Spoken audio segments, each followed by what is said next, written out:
plan, we can see that again, the single standalone business unit is not as favourable as the other models. We are also, in terms of aware that it is not the preferred model. The single standalone business unit is not the preferred model of government, and we've seen that in through published articles where there have been councils that have undertaken that approach, and you can see that there has been considerable regulatory and compliance additional costs that they will be incurring to manage that single business unit. In terms of, we've used best endeavours to frame the proposed approach, recognising considerable work is required from all three councils to finalise the model and the approach with the assumptions. The plan, if adopted, would be submitted for DIA for approval and sign-off, and the deadline for that is the 3rd of September. The Heads of Agreement document is a key document for us. It provides the rules of engagement for all three councils in developing and determining how we want the final entity to operate and deliver for us. Within it, you will see that the key principles that the council has identified for Western District Council to be able to work with the other two councils has been achieved by the representation from the Western District Council at that joint meeting. If you recall, we had Councillor Beard, Councillor Gillette and Your Worship were the representatives, and Francis Tufry from the iwi representation was also present at those meetings. It cements an equal voting rights for each council regardless of size or asset shareholding value at the commencement. There is no harmonisation of rates across the three councils for a period of time, and that's been identified within the Heads of Agreement. We've dealt with the treatment of assets, the governance of the new entity, iwi representation and participation, and a commitment to drive efficiencies and to reduce burdens on the district ratepayers at every step of the process. There is still a lot of work to be undertaken in the refinement and establishment of a CCO as the West Coast, and how we can inform our communities along this process to July 2027. The development of these papers has taken an enormous amount of effort and commitment in a very short time frame to make the September deadline. I would like to thank the staff from all the councils, the project team members and the councillor reps who have all worked on this, particularly the Western District Council folk. It has been a challenging time with a backdrop of a lot of noise and information, both being undertaken in social media, and I know personally you've all had approaches from folk wanting to know more about this particular issue coming before us today. So with that in mind, Your Honour, I'll hand over, if you like. Honour? I think honour's fine, but I'll do worship. I'll hand over to the floor and to the councillors to ask any questions, or the team will be able to assist you. Okay. All right. Thank you very much, Ralph, for that extensive report and walk through your report. As you said, it's been a huge amount of work, and I thank you also for leading, driving and ensuring that we have stayed where we needed to be staying with all this work and involvement in positioning with this potential CCO.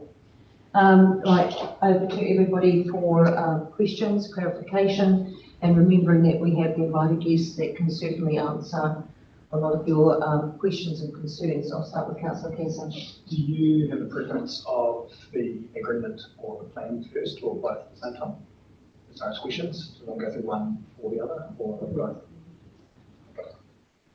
Probably the plan. Yes, I think so, the plan, because the agreement then follows that. So start with plan.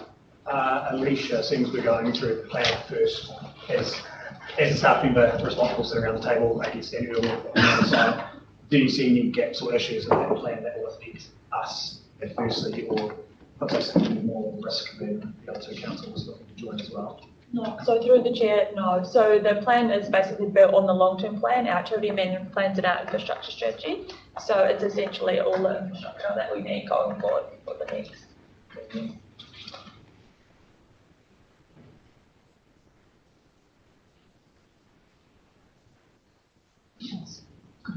And also for our guests, Councillor Beard. I'll kick it off. Page 51 of the Water Services Delivery Plan. might be an error. There's a section included there about in the Buller's state of their assets. There's a statement there included about the Westland District Council's infrastructure acceleration fund application and the racecourse. So Yeah, I sorry, that is me. We had the time frame has been quite tight. We had the legal review over the weekend, and I had moved a component of Part D into Buller's Part B, and not picked up on the fact that I had accidentally added. And I realised it about half an hour after submitting it. Yeah. Sorry, it has been.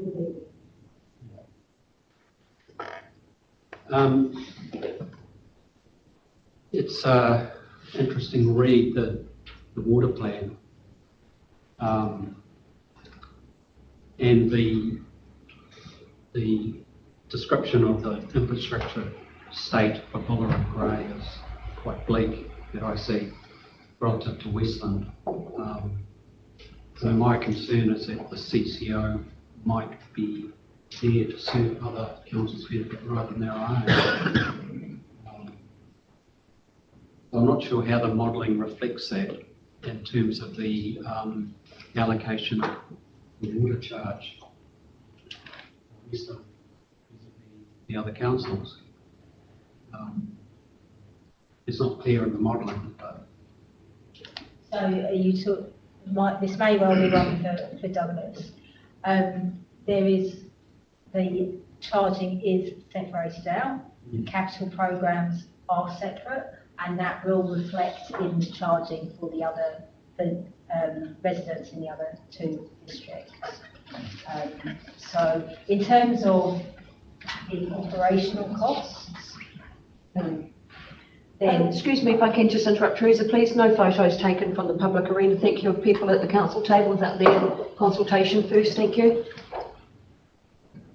Can I have that acknowledged? Thank you. It's not appropriate behaviour. Sorry, Teresa, please carry on. yeah, there is no harmonisation for a set period of time. However, by joining up, and this is something we, like with legal advice as well, it is important to ensure that by moving into a joined up CCO, that you can get the efficiencies that come from having a dedicated water team. So it's important as well from a financial perspective when they're doing the borrowing, that when you're looking outwards, you're getting those efficiencies. But within it, and from a charging perspective, you are separated out. There is no harmonisation until such a time that it is agreed that harmonisation would be appropriate.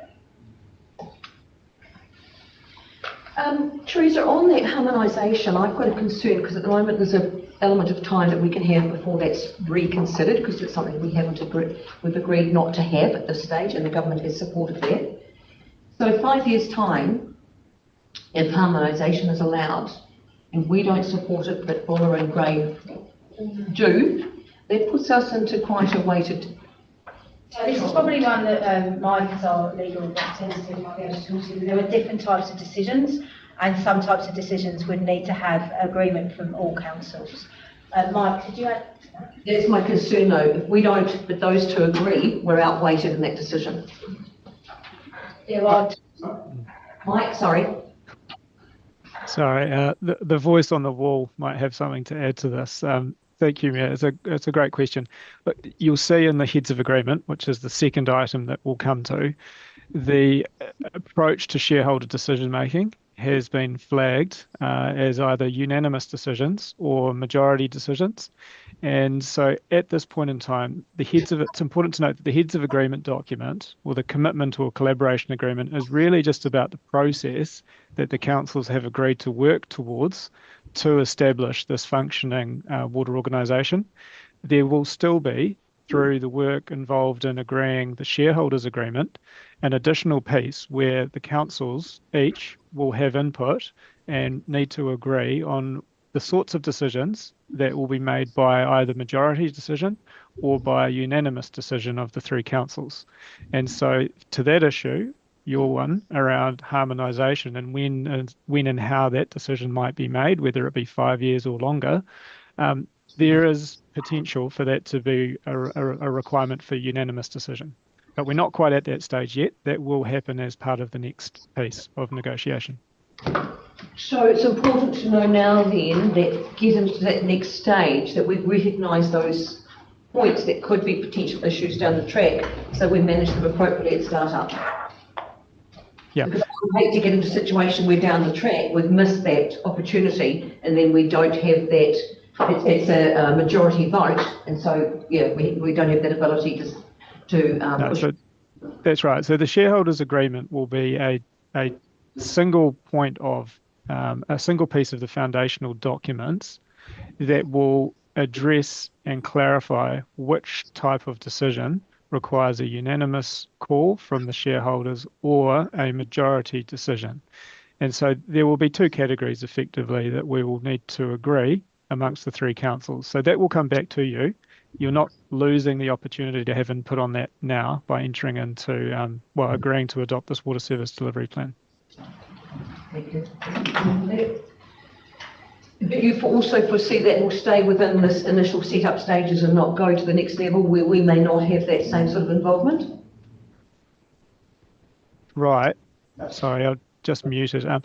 That's correct. The shareholders agreement is a document that has to be approved by the three councils rather than a delegated group. So each council will agree the terms of that shareholders agreement, and that will formally establish the shareholders representative forum, which will then make decisions in reliance on delegations from the three councils to that decision-making body. Okay, Councillor Pearson.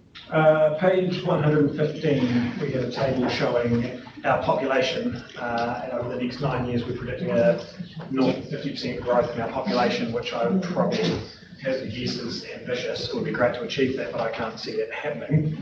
It's been about 7% over the prior 10 years, just for the record. I look at that. I knew you would have the exact numbers to throw at me, thank you. So, I mean, to go from 7% to 50% growth is probably more than ambitious.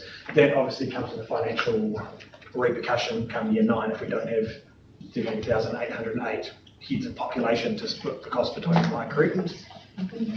Sorry, are you saying it should be 0.5%? It is not. There's a north of 50% increase in population from the current year, 8,901, through to the year of 33-34 at 13,808.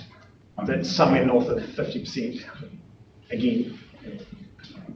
So for comparison's sake, in 2015 we had a population of 8,670 people, and over the following 10 years we got to 9,200 odd, which is about 7% growth. And yeah, apparently we're going to see from 9,000 to 13,500 people in the next 10 years.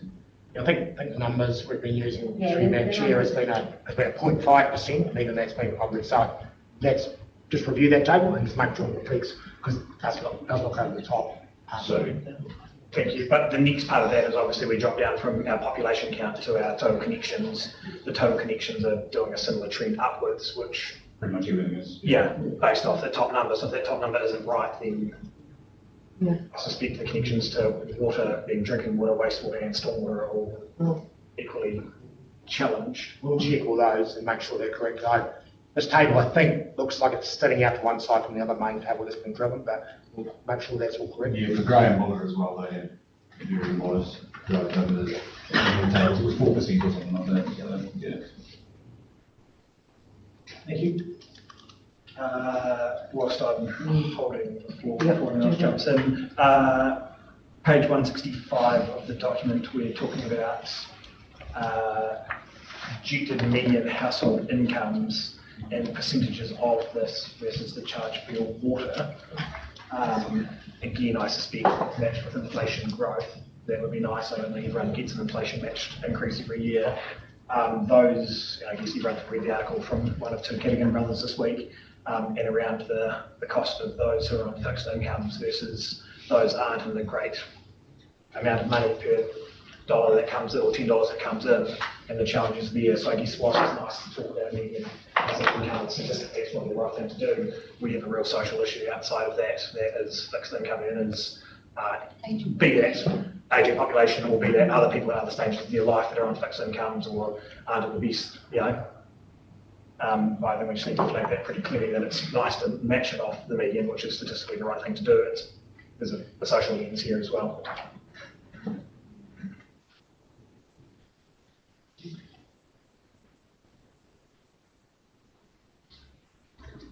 Sorry, Councillor Gillett.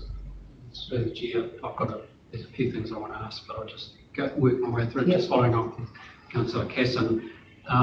When I looked at the demographics and that average salary income, you've got 20% currently, from my calculations, are age 65 and over. So 80% represents that average income. So it is a challenge, because one would assume that most of the 65 are not deriving income, they're using savings or superannuation.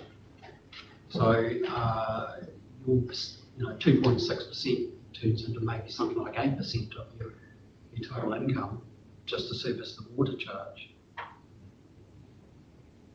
Madam Chair, the test I had was I put my mother and her superannuation into that and came up with sort of what you're talking about. And it is difficult, because when you're looking at a medium, you very much get skewed. And also the medium for Buller and Westland starts at about 100, 104 now, whereas Grey's around 120. So you get that. The West Coast average is around about 110, 111. So, it is a number, but when you bring it back to reality, it is quite difficult.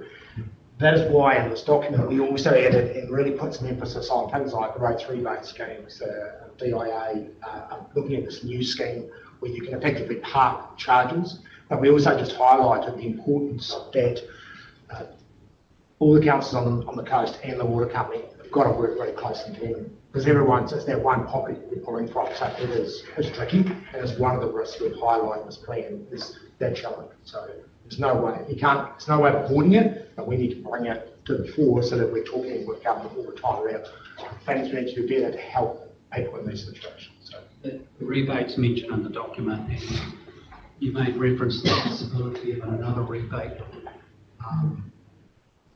being available. How realistic is that related to water charges? Yes, sorry, through Madam Chair, it would be to do with the water company and to do with council, and it has got some legs because it's getting a bit of publicity about it. I, in previous local authority chief financial roles, have used that mechanism, not extensively. It's a different one we've used. It's not stopping telling people they don't have to pay, but it's allowing them to postpone pay. And it might just be enough to make life possible and bearable. The reason it's important to talk about it is that we just need to encourage the government to be looking at this government system of free place. Postponing the payment to me is just prolonging the stress for some of these elderly people or younger people or middle class people that just can't afford these extra costs. Through the Madam Chair, look, I have used it in the past. You've got to do justice about how you use it, and that'll be the roles the government are looking for, because clearly, for some people, it would be the wrong decision to do that. If you're a younger person, if you're an older person, it's a bit more there. But it's just, again, we just need to highlight that challenge, and there's no easy way around it. So, it's one area that really does bug us all. I mean, what sort of forethought was given to that aspect when this was designed or when created? I mean, there's some serious gaps there and serious implications, and this seems to be something that's just being developed as we go. Dave, you might be able to help me on this. I mean, I feel like a lot of the sums and everything that we're dealing with have been done to sort of appease DIA or what's potentially required from the government, as opposed to what is really needed to make this work and be viable and feasible out in our communities.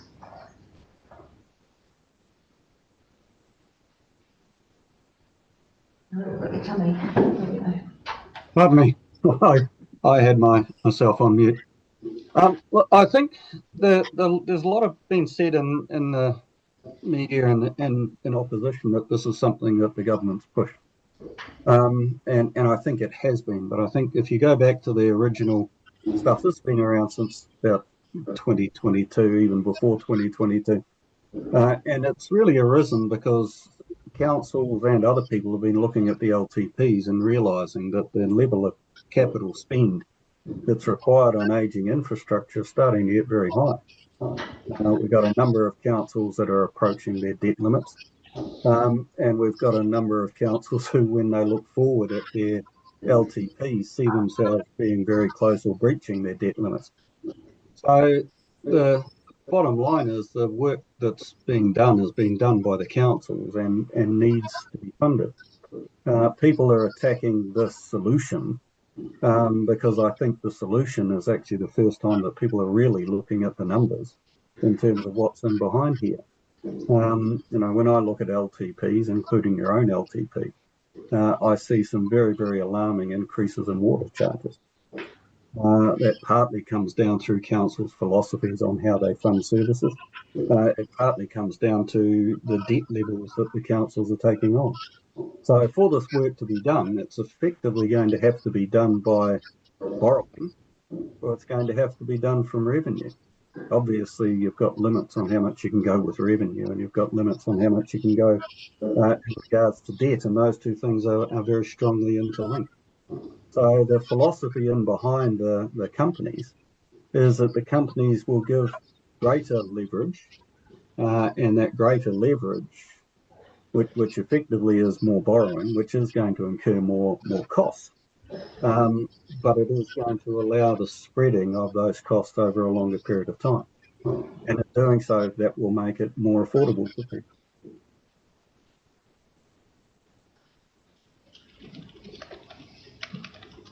So where are the other, oh, sorry, I'll let Peter go first. Hi, well, it's Patrick. Yeah, it's awkwardly split over 2 pages, unfortunately, but straddling page 161 and 162 is I think the rates forecast, but there's no label on the axis of the graph, unfortunately. So whether it's $6,000 or 6,000 pounds of mints or anything else, I'm not entirely sure. I presume it's dollars. Now, is that rates specifically, or is that just our water rates? Because one would be a more dilute figure than the other. But yeah, just wanting to know first of all what that is, and that was a question for that. So through you, Madam Chair, the numbers are all to do with water, so they're either to do with the blue colour chart to do with the water multi-company, so we have all three together. The second one is to do with the standalone business unit, and the third one is the numbers we've taken from your financial statements and the LTP regarding waters, and projected out what we would see the targeted rates covering, and for all three they're the same: drinking water, wastewater and stormwater. So that's where that data comes from, and it's dollars, you're right. Yeah, thanks. My next question. I appreciate that your projections are your projections. Why is there such a difference? Because what I don't really understand is that most of the cost relating to this infrastructure is physical. So cement, steel, labouring hours, etc., etc. Where are these magical economies of scale coming from? Is it a shared Microsoft Office subscription or a Xero account? Where is the saving actually coming from? Or is it just assumed that scale is going to afford some sort of savings? Because a ton of cement's still going to cost what a ton of cement costs to put in the ground. I'm not convinced that there's going to be such a differential. I feel like these are rosy assumptions. Through you, Madam Chair, and that's probably one of the more challenging assumptions. It is got some support from international literature that when you get size together, you do find the ability to bulk up and undertake that sort of work. But it will be the one that needs to be followed. It's certainly not going to be, as you say, some cheaper Xero licenses or that. It is really gruntily figuring out your maintenance contracts and your civil works contracts. How can you group them over the coast and make that work? So, just to sort of expand on that, I had a leak out the footpath on the street the other day. Truck turned up, it got dealt with, but fuel's going to cost the same. Labouring, the labouring unit's going to cost the same. I don't see that saving is. Yeah, I don't see that saving is self-evident. I mean, the geographic burden is going to remain regardless. There's locally owned building, plumbing, and electrical businesses dotted up and down the west coast. It's not all just Fletcher's due to economies of scale. That'll be the big piece of work, get out of the way of the multi-CCO for the board of directors to get their head around with their CEO.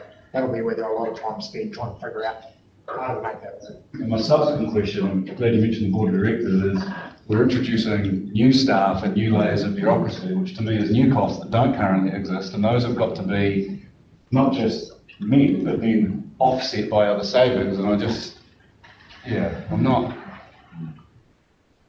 One of the, sorry, Madam Chair, to answer that question, one of the things about this water company is that its staff will get up and they will think about nothing but water issues, as will the board of directors when they're there. So there will be that commercial focus on that activity. Yes, there is a need to put in place some sort of layer of management. But the thing I'm sure that we're looking at is what are the services you need to have owned inside the company and what are the ones you can buy outside. So other water entities are setting up in this space. So you will find some of that efficiency and bulk of buying will come from, being able to contract with these other entities who have the scale and size, and therefore there'll be a benefit from that. So there will be some addition, that's correct. The other thing that will change, and again, these numbers, they're sort of at the low end, but what do you really need to run this company effectively? Well, bricks and mortar will be something you need to be, judicious on. Make sure you keep minimal there. How you run your IT systems will need a total rethink and understanding the type of data you need. So we are tuning something different, and there will be, I'm absolutely sure of this, over the country, some great efficiency and changes, and then it's a matter of here being able to jump on and join those as well, as on a contractual basis, type of thing. So, yeah. Murray, I've got a question for you. I've lost sight of Murray. Oh, no. Murray, are you there still? Yes, cool. Yes, I am. Thanks, sorry. Yes, I wanted to hear from you about the costs. I mean, we're looking at the figures and they're horrifying, but do you believe these are the final figures that we're seeing, or have we still got a lot of work to do to fine-tune these? It's a good question you're asking there, and I suppose if we think back to the original costs that came out, were based on a series of assumptions. And as we've worked through the process, we've tried to make sure that we understand what those assumptions are about and how they do relate to the costs. I don't think I could sit here and say these are your final costs. There's still, with all modelling, there is a degree of assumptions still to be made, and this model here is no different from that. And so I couldn't quantify that. Otherwise, we would have dealt with that. But I wouldn't sit here and say these are the final costs. I think what is clear to us, though, is that the moving to the joint CCO provides the district with the lower cost to operate the infrastructure going forward. I think that part is very clear. If that helps. It does. Thank you. Councillor Green, go ahead.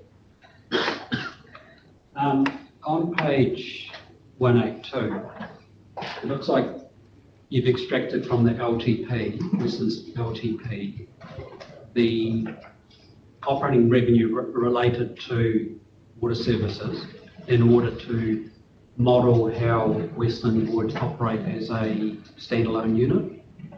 Is that where that data's come from?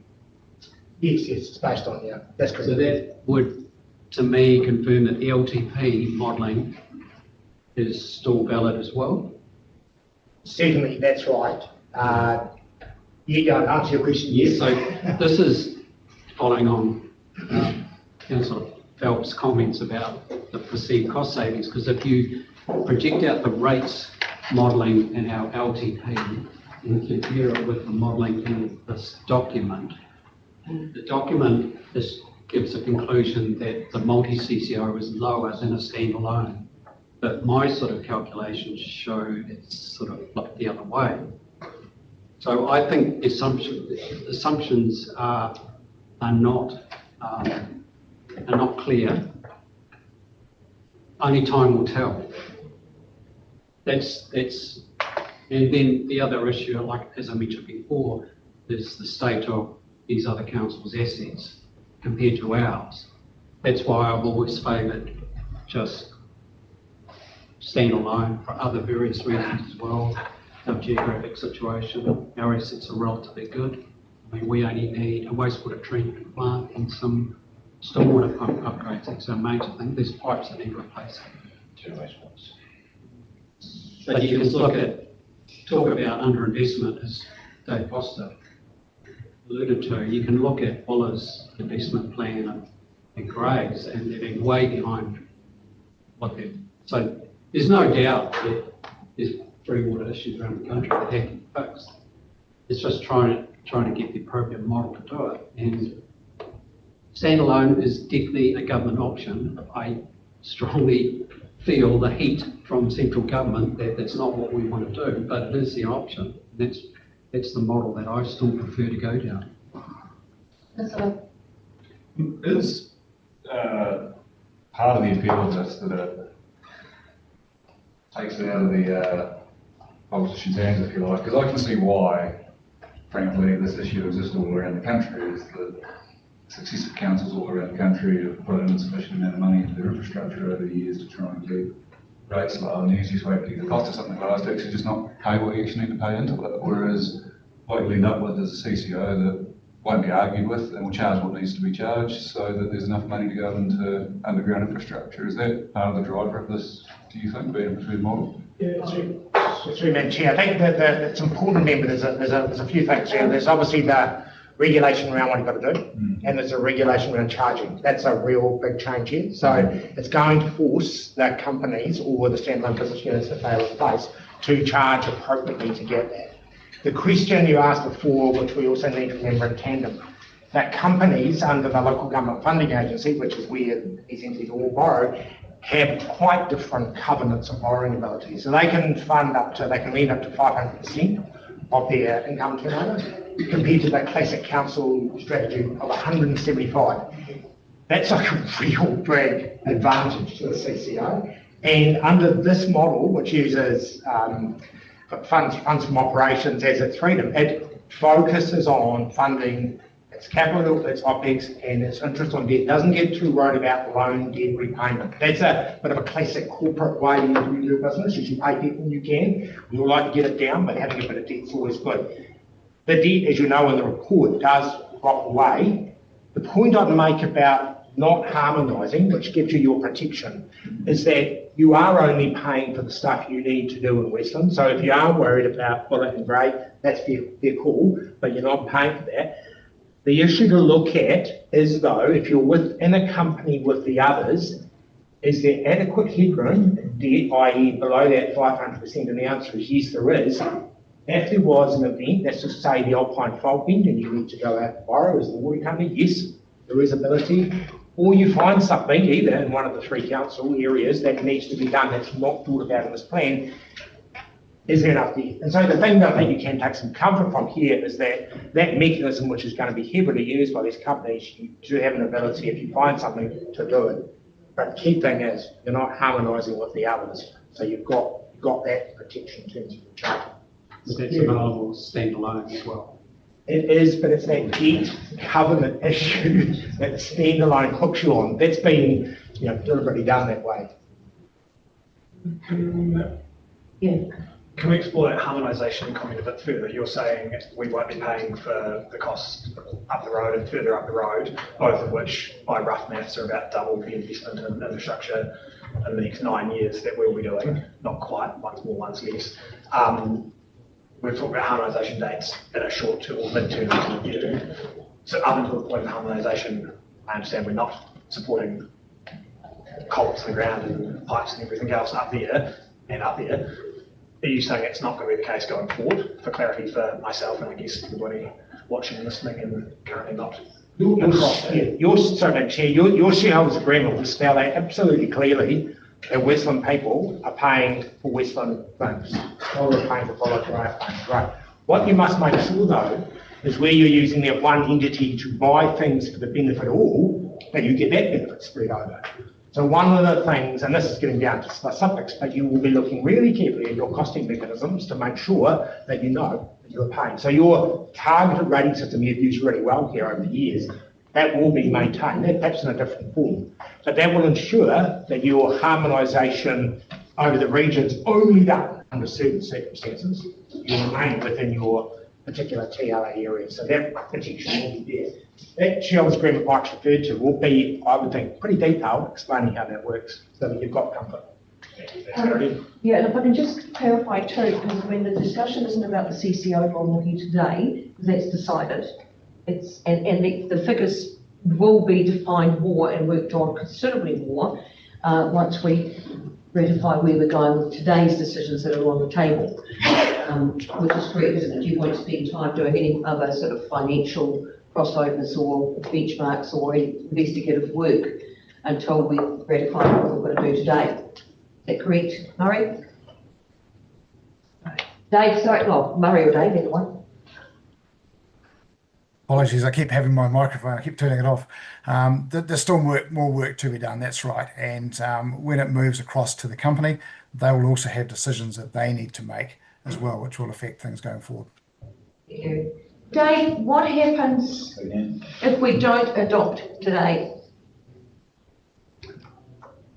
6 days we're in breach. I mean, we've got other, perhaps you might like to explain about the other single business units around the country and councils that have gone online. What's been the consequences? Have there been any so far? I think the first consequences that you're going to face is, are you going to be able to get a water service delivery plan in place? And I would suggest, given that you've got to get it into us by the 3rd of September, and you're going to have it adopted by the council prior to it coming to us so that it can be signed off. I would suggest you haven't really got a hope in Hades of getting a water service delivery plan into us. That then means you've got a statutory breach that will be addressed through us through the normal processing. And can you please outline what those are? The first is looking at appointing a facilitator to come in and assist to get this thing done. The second one is to look to appoint an expert, or specialist, sorry, is the term, who would effectively come in to work through the solution. But it is a much higher level of intervention. And at that point, are the costs ours to bear? Yes, right through it. The cost will always be yours to bear.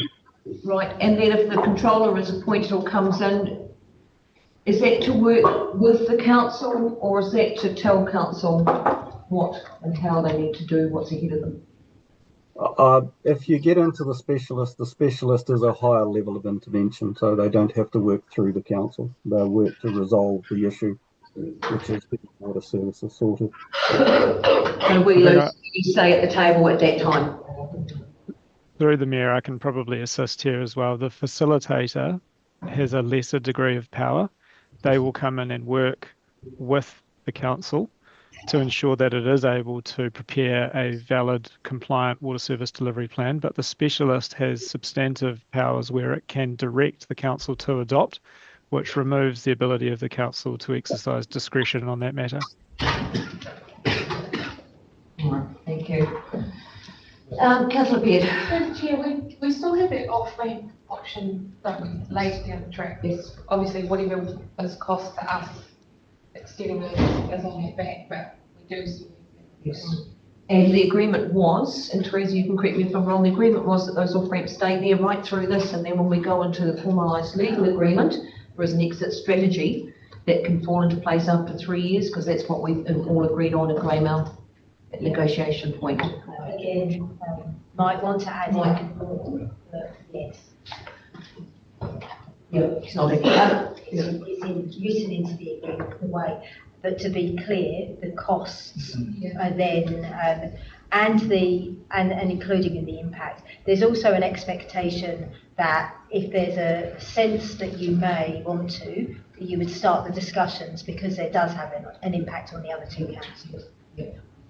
Yeah, and I might just draw on that a little bit. So the way in which this first piece of legislation operates is it required you to consult and make a decision on your delivery model, which, as the Mayor pointed out, that decision has been made. The second step is to go through this exercise and adopt the water service delivery plan that reflects that earlier decision your council has made. Beyond that point, the water service delivery plan will be submitted and then reviewed and accepted, we hope, by DIA, at which point the expectation is that you then deliver on the implementation plan that's been set out in this water service delivery plan. If you, as a council, decide to do something different at a later date, there is another set of process requirements which you would need to work through, and that would involve another round of consultation on your delivery model to allow you to change TAC, and then you would need to get DIA's approval of that change of TAC as well. So it's a pretty complicated exercise if you did want to pivot from the decision you've already made. Councillor Davidson. Yeah, I just wanted some clarity on that, when you're talking about, borrowing. If you stand alone, just an estimate of what you would borrow as opposed to joining with Ray and Laura. From memory, you can, if you're standing alone, so your maximum will be 175%. Yeah. Right? But your Westland district borrowing needs, I think, get up around near the 330, 350 mark once you've got the hooker ticker treatment plant on. So 319 and year 26, 27. So I wasn't too far off then. So you've got that issue, yeah, right? And as I say, that's been put in place deliberately by the process or the LGFA to give some flexibility using this FFO approach, which is funds. Yeah. And it's purely based on you pay your debt off when you've got to a point that your infrastructure is now humming and providing what it needs to do and a good quality, and you can turn your cash now to debt. It doesn't require you to address your debt like you would do with a home mortgage on day one.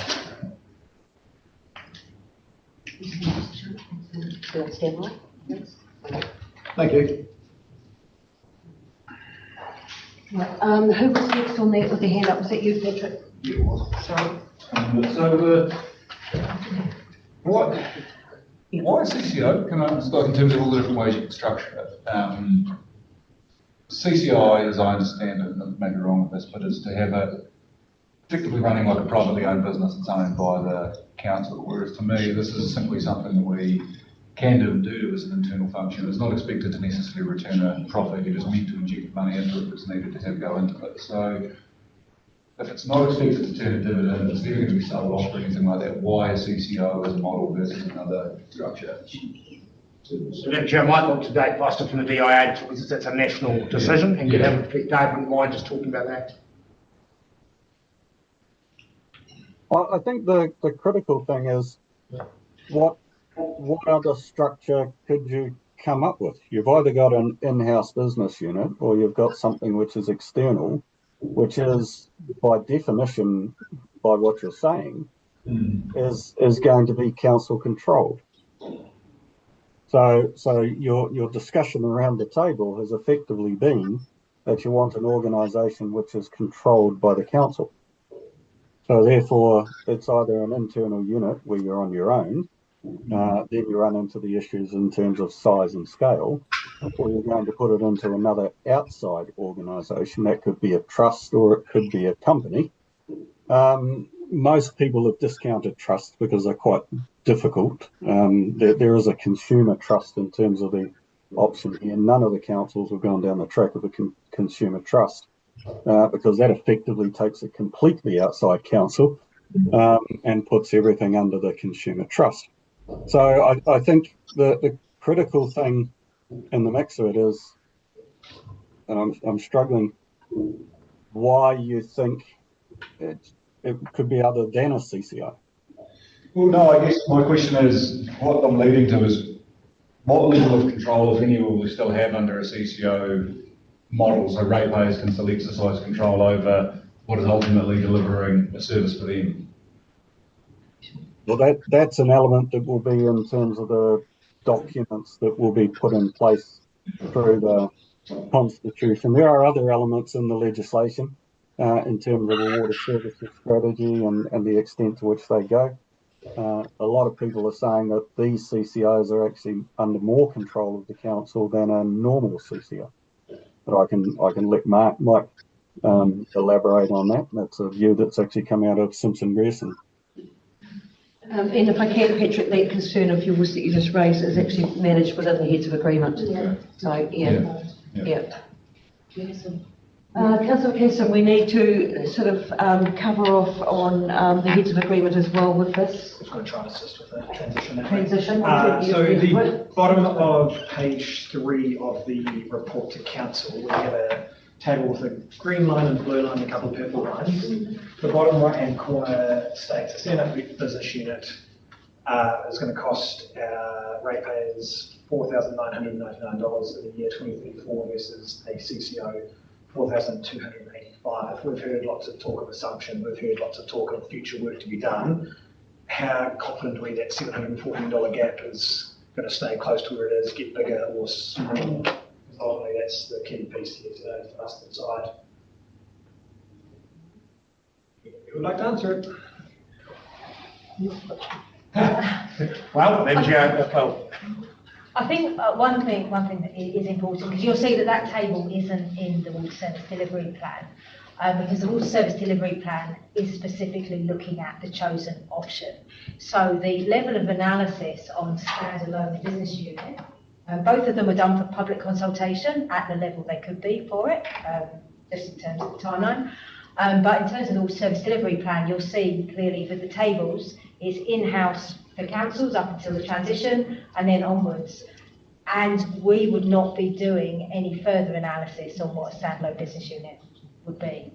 So, yeah, in terms of any further gap, I think what Councillor Kesson is, sorry, I'm just trying to pull out exactly what he said. I think what he's asking is the firmness of those figures, because we've been basing a lot, and we certainly based a lot when we charged for LTP on assumptions that we didn't know, that weren't firmed up. I think what he's asking is exactly how firm are these figures? How confident that these are set in stone? If I can interject there. So you're saying the $4,999 won't have any further work done to it from when we consult on it, that's fine. We now have the $4,285, which we're saying is part of the CCO, which you're saying has had further work and we're further confident in. So, are you seeing that going up or down or staying constant, because that maintains the gap effectively to the historic number, which gives us the financial model of is it a better decision for our people? yeah, so there are absolutely some assumptions still that you can see at the end of the water service delivery plan. But as Murray and Douglas have noted from the modelling, and they'll be able to speak to it more, there is always a difference between, it is always shown that financially it is more preferable to be in the water services CCO. So in terms of what the exact difference would be, there are a bunch of decisions that would need to be made in terms of how the water services CCO is set up, in terms of how the services are done, how the staff are challenged. There's a lot of decisions that will turn out for the final number. So, but the difference is expected to still remain. I was just going to say, so through the chair, there's absolutely really no guarantee of that, say that $700 difference. There's just, it could be down to $100 difference if the CCO decide to go and buy 5 new vehicles and have a multi or whatever building and everything else, isn't it? There's no guarantee for the ratepayers. Chair, maybe the two big things I would suggest impacts either or. So one is, if you think about your biggest bit of capital, that's your hydro ticket, basically trip pump, happens under either option. It doesn't matter, your tender price, if it's up or down, those numbers change, right? Now, the issue that drives the CCO is your efficiency gains, and that benefit of being in a larger entity driving that. And the third thing is the way that the CCO uses borrowing and drives that efficiency through your charge. So they're the 3 main things. And I know you say respectively, but whether they buy a green car or a red car, that at the end of the day is not really making the difference here respectively. It's those 3 big factors that give that CCO that advantage to trigger these charges. This is just very brief, and forgive me if this is something you haven't seen, but let's say we go with this, 5 years time, whatever, it's really not working out and people are really unhappy with it. Can we get out in on 6 months notice?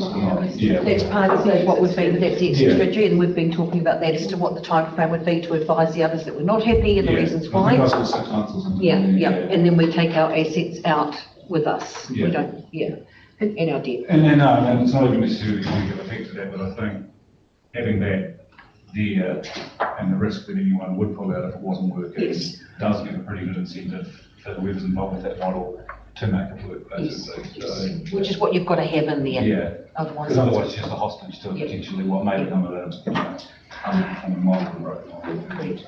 And that's why it's so important for us to have the off-ramps while we're going through this process, but have the exit strategy in place once this is up and going to protect all of us. But if we did want to get out, we'd have to show what our plan was to DIA, is that right? So, and consult with them and advise them as well, and that would be the best practice anyway. Yeah.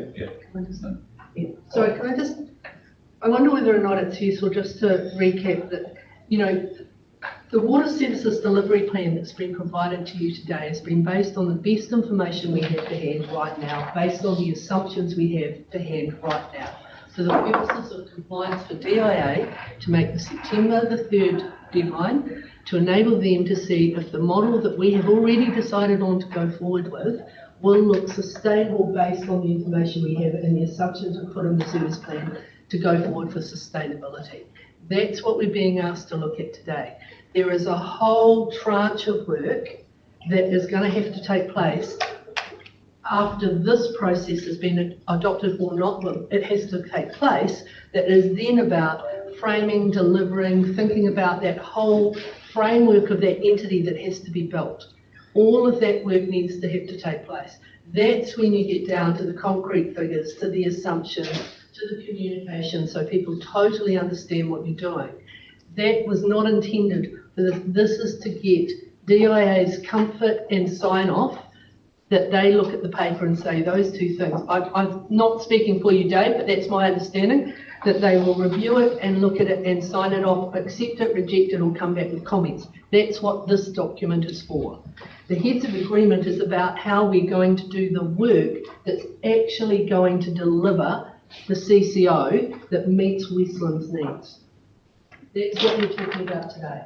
So we can go through the figures if you want to, but we're always going to come back to the same answer for you, which is it's based on the assumptions we know of today, and the figures, while they've been put into the model, are being delivered out through this way. They will change as we go and nail down more assumptions and have more figures come through. I just can't tell you what they look like right now. And I don't believe the team can tell you. So through the chair, it also matches our current LTP figures for the projects that we're looking at expecting. So we know the figures for Westland are right. We know that. We know that the figures are right. What they do with the model to make it into the CCO is where it starts to become one of three. And that's the work that the team has been doing.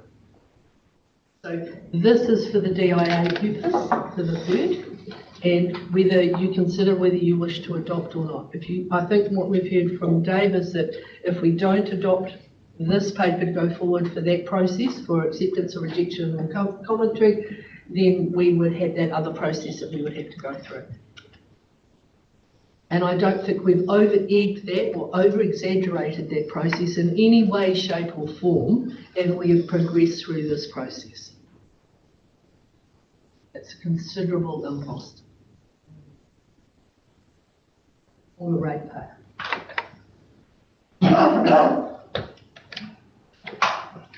Paul. We talked before about the shareholding, yes, inequity of the shareholding with Westland at 22.3%. But we also established that that there's quite a distinction between the shareholding, that nominal shareholding, and the decision-making power of the shareholders more than. So there's a distinction between that. However, given that but grey is at 54%, Buller is at 23.7, and Clear at 22.3. Going forward, could that be recast on a weighting basis of not just population, but also assets and distance?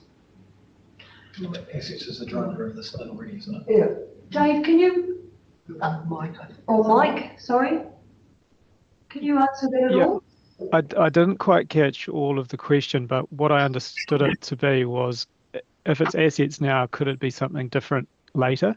The answer to that is yes. This heads of agreement records this net asset approach to shareholding as the initial shareholding. And in terms of your question, I think you were asking whether a mixed approach or a weighted approach could be used. Yes, we have been involved in other discussions where it's a proportionate approach based on net assets and connections, for example, which populates in a particular percentage that can then be used for the shareholding. But the agreement that's been reached so far and that's tabled in this heads of agreement is a net asset model as the initial shareholding. Are we moving to that? I actually moved to one more, yes. Well, I just want to have a general comment now. When we talk about the fundamentals of this whole scheme, I think that people will look back with anger on this and will ask the question, just when did we lose the ability the affordability to remain in our own homes in terms of rates and water bills going forward. And sadly, I think that it will all come back to this moment in time. So we're on the verge of creating a whole new layer of bureaucracy that will basically put it on a similar footing to a fifth council on the West Coast. Basically, I mean, it's going to have its own directors, it's going to have a CEO, it's going to have a CFO, and it's going to have all the paraphernalia that goes with that. And yes, and if anyone thinks that this is going to achieve savings, then it's delusional. This is less about the public health than it is about politics, and it all goes back to, of course, that the tragedy of Havelock Mill and the knee-jerk reaction to that by the previous Labor government. From that, they come up with the three waters, and then they, rather than doing a sensible thing to get DIA to target underperforming councils, they instead homogenise it across the country and steamroll it around every council under this three waters thing, which was going to confiscate the assets as well. Along comes the change in the government, and despite all the promises that we had with that, it's basically the same scheme under a different name and slightly different new guise. And we are now faced with the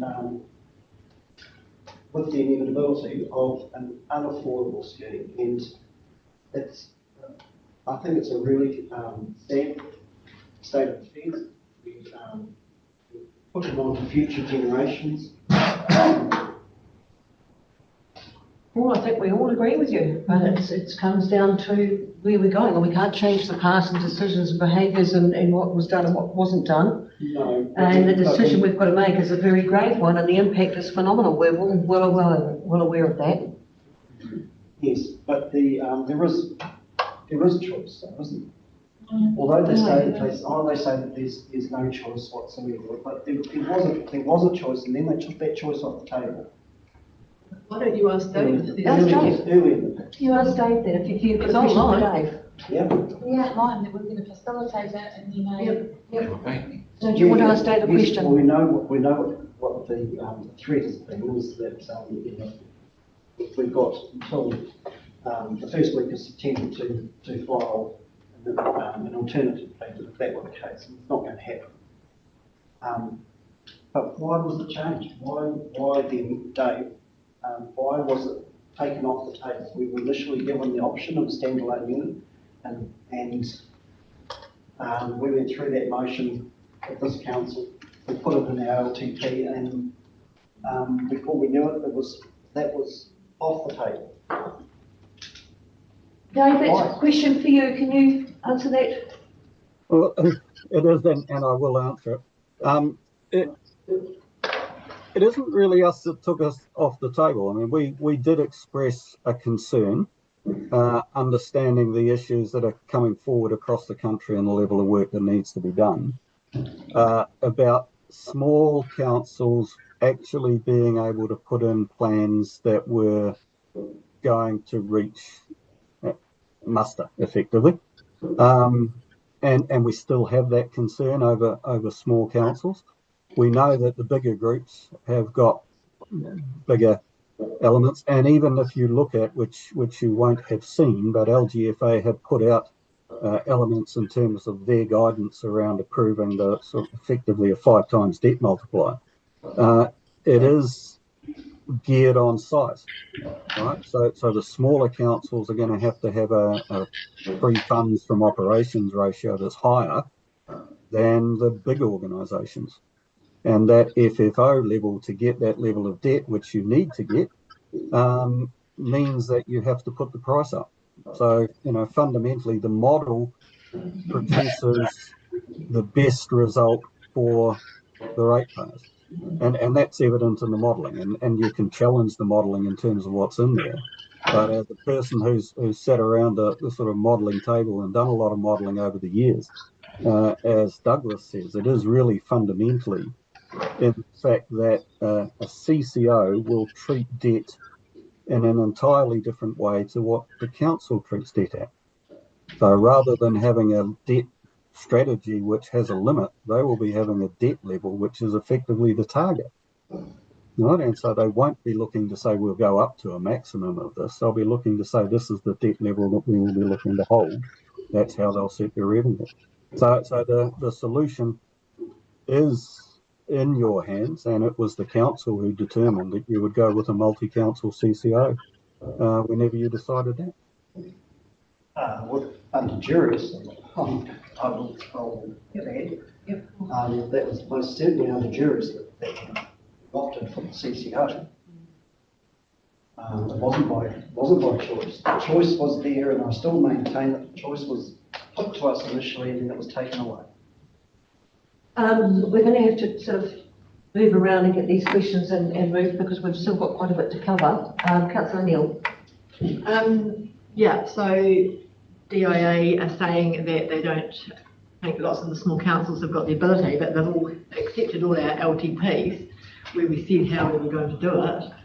So I think that's a bit unfair. If a facilitator comes in to help us develop a plan, if we go standalone, the facilitator will come in and help us develop a plan, and we will pay them, but they will help us develop a standalone plan, if that's what we're still wanting. I couldn't comment on what the facilitator would do. That would be a thing that would have to be worked through. And just addressing your comment in regards to LTP, the DIA has no power to approve or otherwise an LTP. So we haven't accepted your LTP. Okay, You've done an LTP. It's been audited by the Office of the Auditor General. You've adopted an LTP. We haven't accepted it. We've simply received it. So the Auditor General has accepted it, my apologies. However, it has still been accepted and approved at a governmental level. In that way. So if a facilitator comes in and helps us develop a standalone plan, yeah, we'll have that cost, but we won't have all the costs of the Board of Directors. So it could still be Through the chair, you will have the costs of meeting the new regulatory monitoring standards. You will also have to go out and consult every 5 years as whether or no your community wishes you to stay at a standalone. There will be. But we would do that as part of the LTP No, consultation. it's a different set of requirements, Jane. Different legislation comes under the controls, which is in it, yeah. Would it be useful if I quickly chip in on this facilitator point? Yes, please. Yes, so the provisions in the, and this is for you, Councillor Neal, the provisions in the Preliminary Arrangements Act that provide for government intervention are able to be engaged where the Minister believes that it would be beneficial for a facilitator because a council is not able to submit a water service delivery plan, or in the case of a group, the group is not able to agree the terms for adoption of a joint water service delivery plan. So if your council was today to decide not to go with the draft that you've got before you, the Minister has powers to be able to appoint a facilitator and then set the terms of reference as the Minister considers appropriate. And those terms of reference could, for example, be work with this council to see if they can agree the joint WSDP. So we don't yet know what the Minister will do.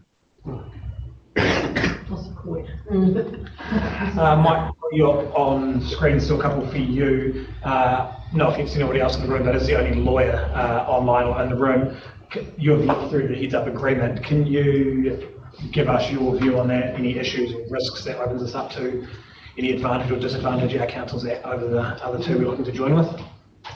No, look, the heads of agreement, just so that everybody's aware, has used in large parts the DIA template, which is being used by all other councils who have decided to create CCOs as a multi-council CCO. So the document itself is effectively standard, other than some bespoke governance arrangements which have been agreed between the group that worked up the heads of agreement.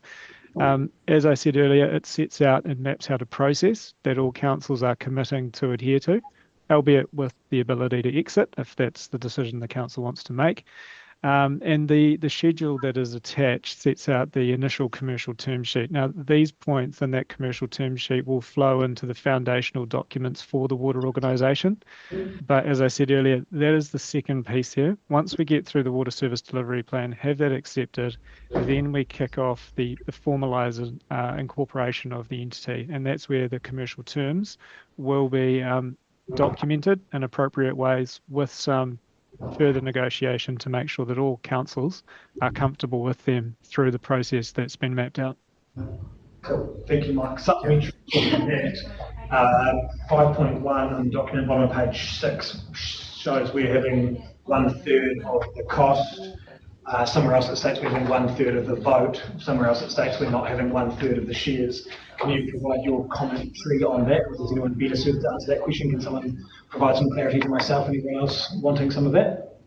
Yep, sure. So the shareholding versus the cost sharing and voting is intended to be separate.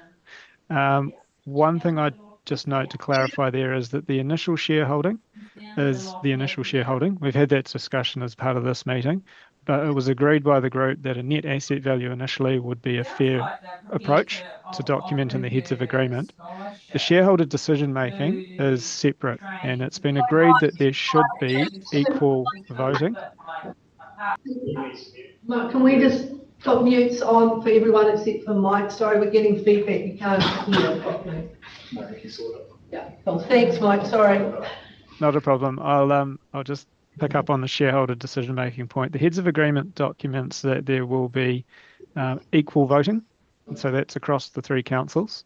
And what that means is there will be a structure set up for the shareholder representative forum where there will be equal opportunities to appoint and make decisions by the three councils. And that was agreed to be a fair reflection of the governance arrangements that would support the operation of the board of the new organisation. So the shareholding versus the decision-making is intended to be separate. For absolute clarity, we have 1/3 of the cost and 1/3 of the vote. Correct. Thank you. Last question. Through towards, well, might be a question, Bill, you know, to answer this, but as I said, I agree with share Paul's concern that this is going to inflate and increase costs if it's not done properly if we go with this model. But theoretically, this isn't creating anything new, or it shouldn't be if it's done properly. It should just be transferring functions and services off of one balance sheet or from one entity to another. And so, rather than just walk back from oh, down the hill and. Sorry, can you just mute, please? Thank you. as opposed to growing the blob of the council, we're transferring one part of it to another entity. And any future set of people sitting around this table, if they think, well, we can rescope this organisation, we don't need to have as many staff in here now because those are now under that CCO model, and they can prudently act on their ratepayers' behalf and do that. I don't think that shackles us into a higher cost model. It may well do if people aren't careful enough, but I don't think that necessarily welds us to that model. So would you agree with that? Because you are looking at how it's going to look in terms of transferring the relevant staff from the existing business unit in-house into the new one. And the other councils are doing the same, right? Yeah. So you do end up, through the chair, you can end up with some stranded overheads and things like that, and you have to adjust the business to the general overall council business to match that. Yeah. There's quite a bit of work that's going to have to be undertaken to tease out what that actually looks like, which is where we get into looking at what can we also do for efficiencies in terms of services across the three councils. Yeah. But all of that is the work post this. Yeah. And through the chair, there's the reason we've got where we are with our assets and things. There's a few different things. New Zealand's a very young country. Our assets are all aging at the same state, so you end up with your asset needing to be replaced at the same time. Councils are renowned, you know, this is no pointed finger at anyone, of sweating their assets that much because they don't want to raise their rates to their customers, and that's how they do it. Or they can either do that or they can cease services. You can't stop the three water services because they're essential for life. Yeah. So they sweat their assets, and now you've got to the point where your assets and the requirements on the legislation to deliver the standard of product that you're giving to the thing has reached that point where you have to implement something. It has to happen, and you can't cap it. You just actually have to invest, and that's where you're investing here. This entity here is investing in loan funding to catch up on that shortness of investment previous.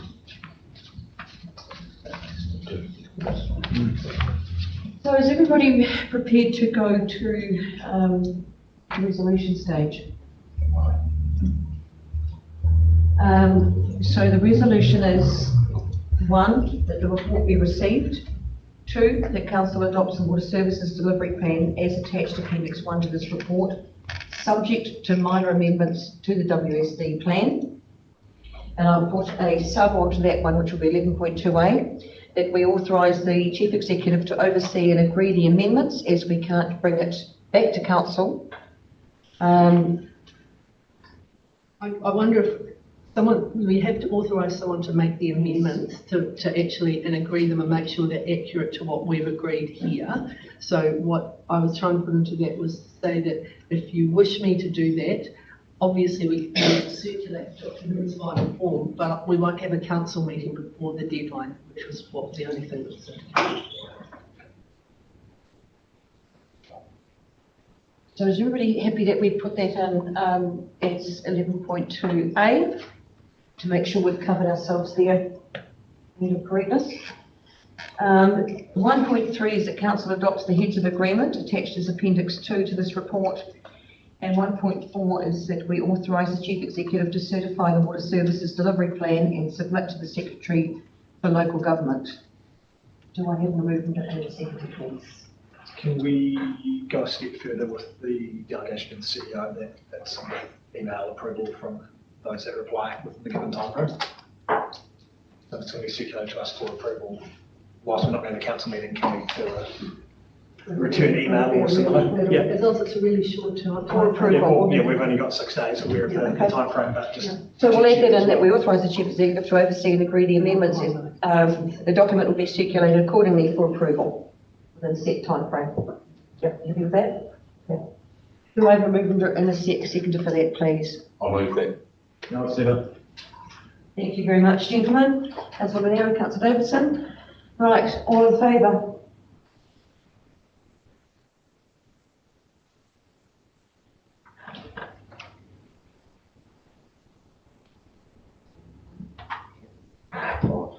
Against?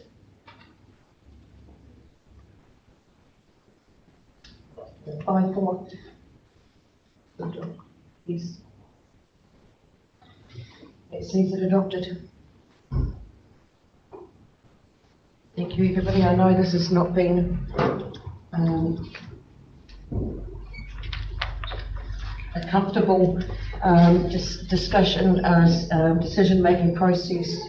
There's been an awful lot to take on board, comprehend, understand, get our heads around over what has not been a particularly long time. We're damned if we do, and we're damned if we don't. I'm acutely aware of that. I think Councillor Phelps is extremely right with this, is that due diligence on all conversations going forward, all negotiations, all parts of the structure and everything else, we need to manage very, very tightly, and those need to be part of the terms and conditions that go into the structure going forward of management, CCO, development and everything else, so that we have the surety that things will be managed extremely tightly. And there needs to probably be an amended reporting back form requirement, probably more so initially than what we discussed at the meeting with the other councils. I think until we need to keep things rolling, but we need to ensure that we've got this right, and we're only going to get one chance at it. So yeah, I think we need to ensure that those conversations are fluid and solid going forward. Thank you very much for all our guests on the screen today and in person. We really appreciate your time.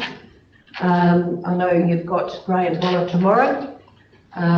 Yeah, pressure's on everybody, and it's not an easy ride by any shape or form. So thank you, everybody. Thank you for your time. Yeah, more to come. And thanks, Alicia, for that. And you guys down the back there for your time.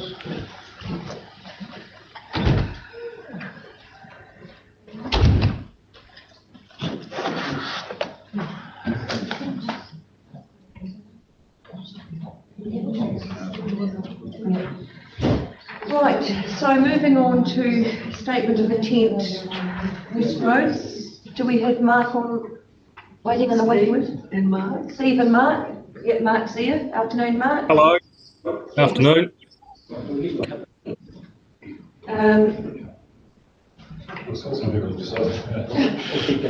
keep going. Steve on one as well. Yep, Steve's here. Afternoon, Steve. Afternoon, Mark. Thank you for being here today. And I see Marie Louise is here ready for the next section. Thank you, everybody.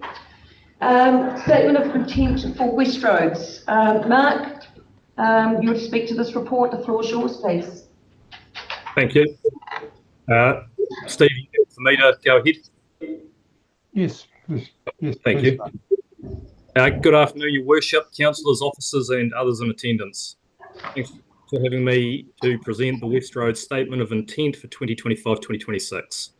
I apologise for not being there in person on this occasion. I'll run through my report and welcome questions at the end. I'd like to thank Council and the Oversight Committee for the process this year. The letter of expectation was beneficial in further aligning West Roads outcomes to Council requirements. The Board and Management of West Roads reviewed the letter of expectation against the Statement of Intent draft. The majority of the document met requirements, and where there were gaps, we either adjusted the Statement of Intent or communicated the reason for such variance back through the Oversight Committee by way of letter follow-up meeting with mechanisms to meet requirements. For transparency, the letter of expectation items that are not explicitly included in the SOI are those relating to commercially sensitive information, which could be detrimental to our competitive position. We're, of course, share such information with Council through alternative forums to ensure they, as representatives of the ratepayer, have appropriate assurances regarding West Roads. For the document itself, I will take this as read and provide a summary of key points. I note we have summarised the vision and values under point 2. Under point 3, we have principal objectives and strategic priorities. The principal objectives of the company are to operate as a successful business, maximise shareholder value, provide positive community outcomes. To measure this, we move to point 6, performance targets, where we have both financial and social targets and measures. The financial targets, these include the ratio of net profit to average shareholder funds, an annual dividend to the shareholder, statutory and regulatory requirements, the ratio of consolidated shareholder funds to total assets, and that all our financial performance targets are based on exceeding the weighted average cost of capital. The social measures, these include the number of incidents notifiable to WorkSafe, target 0, continue to promote safety first, leaving a total recordable injury frequency rate below 1.5 per 100,000 hours, training expenditure as a percentage of revenue, and staff turnover. Point 7 covers health and safety, point 8 sustainability, and point 9 relationships. High quality health and safety performance is paramount at West Roads. We're committed to fostering a sustainable future. West Roads has relationship plans to ensure that we are engaged with our community. We focus on enhancing our relationships with Westland District Council and clubs and organisations that our staff are actively involved with within our Westland communities. West Roads respects the importance of mana whenua and their takiwa. We're committed to developing genuine long-term relationships with iwi, hapu and other Māori organisations. Point 10 is the distribution policy. Point 11, capital expenditure. Point 12, procedures for acquisitions.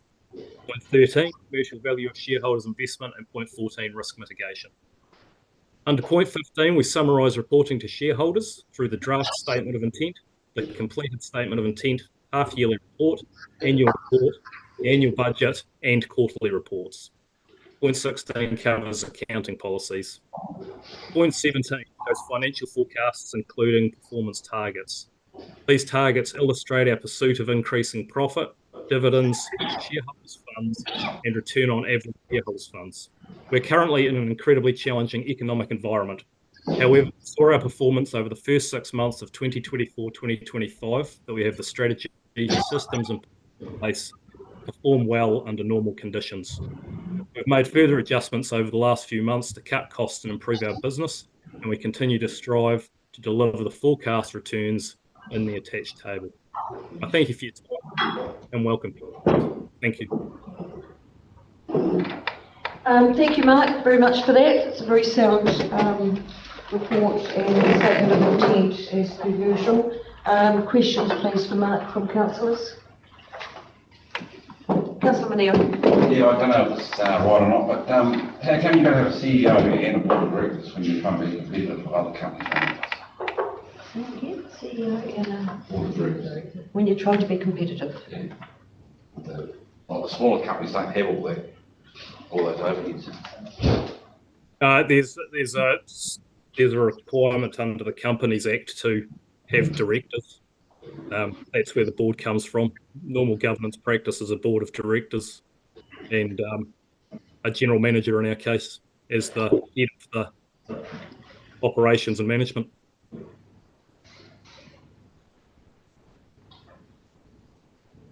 Any further questions for Mark, please? No? No. Thank you, Mark.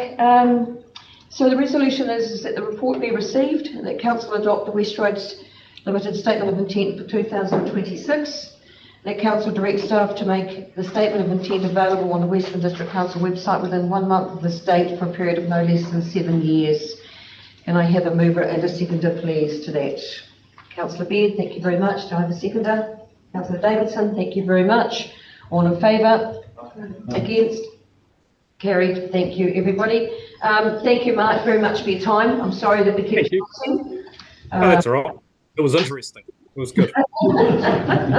Appreciate it. Thank you. Have a nice day. Thanks. Next on the agenda is the Statement of Intent for Destination Western Limited, and for that we welcome Marie-Louise as Chair of Destination Western to present to us. Welcome everyone. Thank you for having me here today. And yeah, it's obviously been a big meeting for you, so we'll get on with the with the destination staff. So again, similar to Mark, we found the whole process this year really quite really good. So the net of expectation was really helpful. So it gave us something to work towards, and we've managed to put the bulk of that, from what I can understand, into the statement of intent as to what the council and the shareholder are after. So again, we'll take it as read, so that everyone's had the information to hand. And similar to Mark, we start with a company mission statement, our values, our goals and objectives. So goals and objectives, in particular this over the next 12 months, we've got a continued strong focus on the health, safety and risk management, which obviously with the airport under our guidance is a strong goal and objective for us. Commercial objective and growth focus as well. So basically we're wanting to be consistent with achieving our objectives stated and delivering financial and non-financial returns to our shareholder. Our strategic direction over the next 5 to 10 years is broken down into 5 key areas. So our airport and heliport development. Obviously we've got a big project going on with the airport at the moment, which is really exciting, so we're pleased to be involved with that. Commercial growth and land development. In particular, we are looking at maximising our value from our leased lands and currently underutilised lands. Property portfolio management, so looking for improved performances in these areas. Operational and digital efficiency, continuing investing in our systems and making sure that we enhance our performance and that we have visibility, compliance and decision making across the company, good decision making across the company, and environmental sustainability. So we're having that embedded in our business as well. Governance is pretty standard, so talks to the governance team. Activities of the company is managing our core infrastructure, so the airport, heliport and our property. Leveraging our assets, in particular looking to boost aviation movements and, as I just said, enhancing land utilisation. And attracting investment, so looking to engage with private investors aligned with our core focus areas. Our performance measures and targets. We have our financial results, which have our interest covers, our pre-tax return on equity, our net debt and our net against our EBITDA. And then we have our communication performances or our measures. So maintaining a high level of communication with our shareholders, and annual independent tenant surveys go out to our aged housing tenants. We have health and safety measure and targets, environmental targets and our aeronautical targets, which in particular looks to increase, we're looking at ways to increase our passenger numbers. Capital expenditure and asset management, acquisition of other interests. We talk to our sale and disposal of assets and our commercial value of shareholder investment. Risk management, as I said, basically it remains a key focus for us at all times. Airports, hope to get airports. So project HARP collaboration. So we really acknowledge the project that's going on at the moment, and we understand that Westland and Council are taking lead on it. But it's been really exciting, and I know Mel and her team have really enjoyed working alongside the project team, getting that one underway. Reporting, so we talked about our reporting regulations to our shareholders. So that's all written down there. Our accounting policies, and that's acting within the legal requirements of the Companies Act. Distribution policy, sales of goods and services to local authority. And then we have our comprehensive income, financial position and cash flows for the next 3 years. So that is pretty much our statement of intent, and I understand you guys have all had a chance to make recommendations on it as we've gone through the process. But if there are any questions. No, that's fantastic. Thanks, Louise. I see there's a couple of hands up around the table. Just on the directorship table that's on there, yes, saying that that's out of date. Is it relevant to this being the state of intent taking us forward, that we need to actually make some edits on there? As in what part's out of date? Just that we've got Chris on there. Yeah, okay, we can update that, and just say that he's not eligible for reappointment. But I guess at this stage, until we actually do get a new director, he is still on the director. I think we're best to note that of those changes potentially, because we've got appointments coming up very shortly. You are acting chair, so yeah, we just have to make sure we're correct there. I've just got a question before I hand over to Councillor Aglett. Health and safety risk, notifiable incidents to WorkSafe Zero. So I know in French Joseph drones been flying around within the airspace. There's a problem. There has been a problem just recently. Does that factor in? I know this report was probably written before that, but at what stage do you step in and intervene or? Picking if it becomes an issue, so we've got a manager that's on site down there. So that hasn't been brought to our attention over the last couple of health and safety meetings that have come through, the last couple of reports. So if it is an issue, then that will be something that we can step into. It is, and I know it's a great concern down there. It's only a matter of time before a drone potentially brings a helicopter down. So if you could actually potentially follow that through, that would be within our area. Yeah, coming up to the silly season, and we've already got drones out and about. Yeah, so if you could, I'd appreciate that. Yeah. Councillor Gillette. Yes, through your worship, I was just going to get clarity on the chair position. What's the timeline for that? Getting involved, chair. Steve, could you answer that, please, as independent chair? We're just going into interviews, I think. Yeah, okay. Yes, I'm happy to answer that. We have interviews taking place towards the end of September. At this stage, for the position of chair of Destination Westland, there is only one candidate, which is an unsatisfactory situation. And we have conducted a second data sweep of the IOD database. And over the weekend, I will be sending through to Mayor Helen and Chief Executive Barb the suggestion of we have found two more candidates who have an interest in the role and who have the suitable background experience. So that will mean there are three candidates for us to interview towards the end of September. And just one other question, please. Is there an opportunity to remodel, review the landing fees as a potential revenue increase? There's a consultation process going through at the moment. Because I understood our fees might be a little bit on the low side.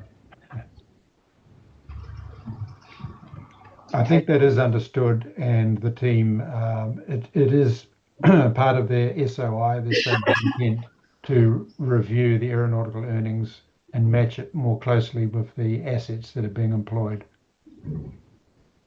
Through your worship, bluntly, are we subsidising Air New Zealand's passengers with their landing fees at the moment?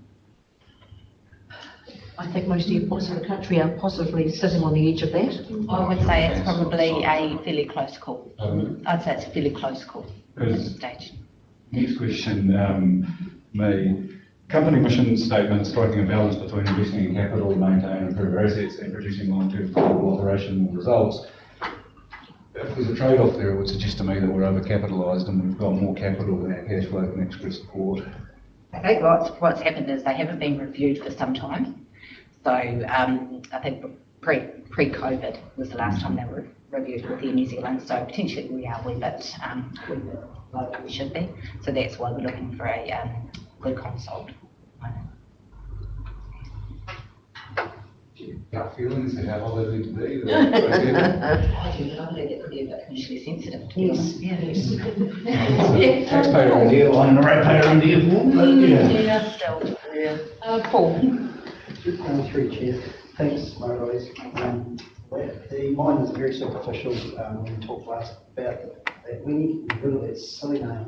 We have made further progress. So we've we've had a couple of meetings involving staff and directors as to workshopping it. So yeah, we're probably about 25% way through the process, but we're getting there.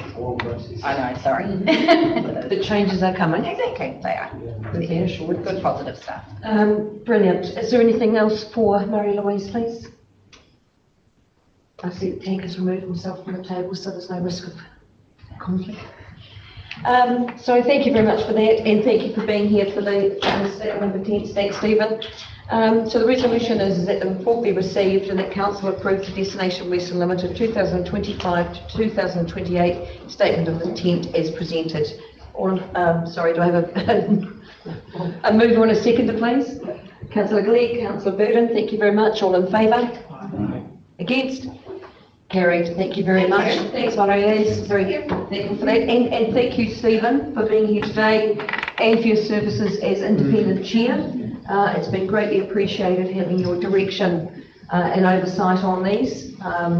This is potentially the last meeting we'll be having with you, bar the employment interviews of the board directors before we close off for the election period. So I just want to acknowledge your involvement. A pleasure working with you and great to have your advice and control at hand. Thank you, Mayor.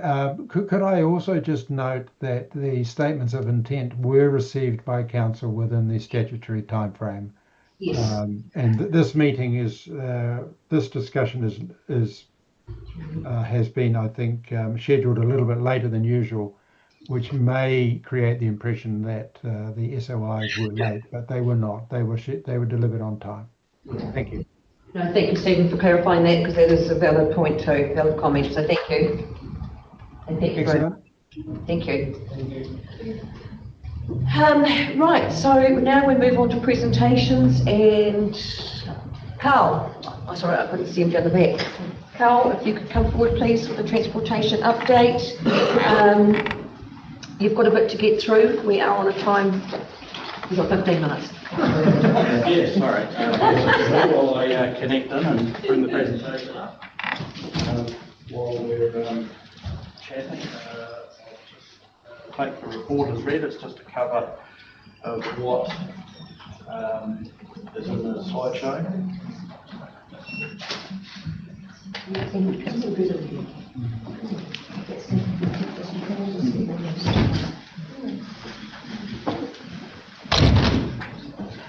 While we're waiting, yes, Stephen's gone, but appreciate to see both chairs acknowledging a bit of expectation from us, getting a better statement of intent from them. So nice to see positive gains in that space. Yeah, very much for commenting on election.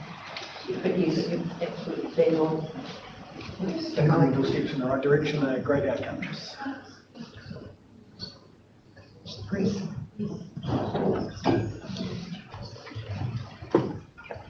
Yeah, but they definitely did. Well, just confirm that.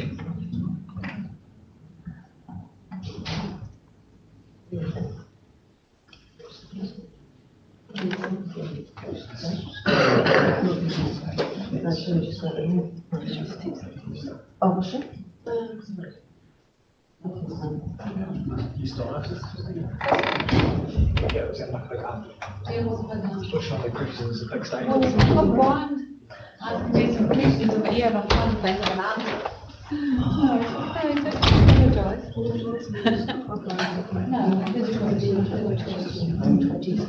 Sorry, Lily, we are running 20 minutes behind. So my apologies for that. As much as we worked out the time frame of each discussion, yes, we got it wrong for Waters. Or democracy. Well, it is. It is. We'll do it right. It needs to be done. Yep, we had to go through all that. And as much as we got off the track to what we were past, it didn't matter because I think it was, the information was helpful. So questions were yeah. Not easy, no? Ready to go? We're ready to go. Okay, so there's a few things to get through. This time round it's a little bit of a different format to what we've had in the past. The reason for that is because there's a few topical things that have come up recently that, particularly in the last council meeting, that I thought it was actually important to share with you, cover off what's been going on in the background, as well as what we are doing as business as usual. One of the questions was raised last month about the Jacksons River Road and the gate that we have across it. That's the gate in question. It is only locked closed when we're working in there or if it's been damaged and we can't allow people in for safety reasons.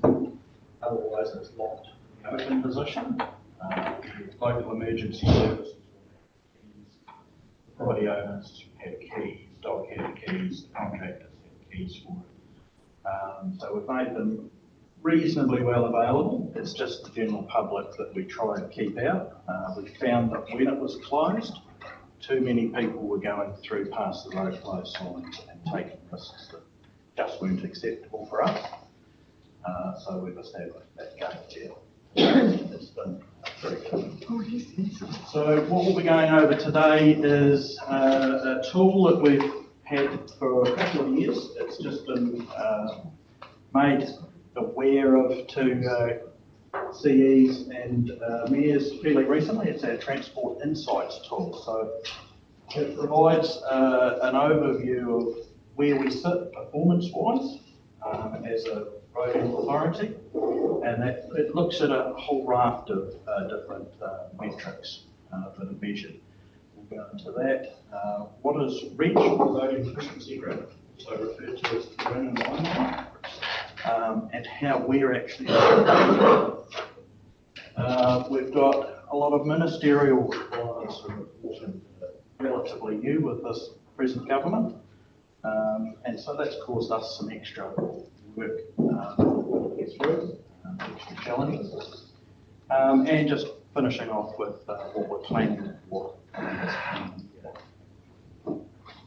So jumping straight into the Transport Insights, this is freely available to anybody who wants to have a look. You don't have to have a login. I have a login which gives me more access to other stuff, so I could really geek out on some of the information that it shows. To start off with, we have a nice little entry dashboard. What we're looking at the moment is overall road conditions. So we're looking at ours at a national level. I can explain what some of that's mean coming up. But just off to the right, we have some good little metrics on just what our network is made up of. 710 kilometres of road, 68 k's urban road, mostly rural.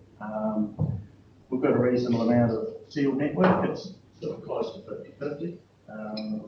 And then a little bit of breakdown on what that network's made up of in terms of the categories of the road. So we can click on any one of these little items to go into something else. And it tells us a number of different things. So looking at our overall performance dashboard, it gives us some other more interesting features. Road safety is a red. Now that gets some of the data comes from our annual reports. Now the road safety metric is a decline in fatal or serious crashes. So if we have a fatal or a serious crash on our network and we've had none the previous year, then we failed our metric. It's a very difficult metric to actually succeed in because largely things are out of our control. People crash for various reasons and it's less often the road that's involved, it's most often than not. But it is something that's measured and it's something that's reported on. So it's a pretty much a blanket look at anything and everything, and it's how we look at it. So looking more at the statistics for our network as well, we can see our population, we can see our expenditure per person on our roading network. We can also see what it's costing us to maintain our roading network in general, meters per kilometre, relative to various budgets, the valuation of the network, 278 bridges. That statistic for our financial assistance fund at the far at the bottom right is out of date now. It's actually 64% funded by the NZTA. But that's some of the handy information that you can get. It's quick reference, it's easy to see, and you can actually have a look at other councils, other road controlling authorities to see where they stack up relative to us as well. So you can get a really good direct comparison between one council and another. So looking at your individual results that you've got there, so you've got your headline result in the middle. In that case, we're looking at road condition. If we click on the little line next to road condition, it'll give us some more information. The little arrow at the bottom just takes us into more information again on our peer groups. So all the RCAs in the country have been grouped into peer groups, so light councils and light councils, and so you can see how you relate to everybody else, how you're sitting basically in the bigger picture of things.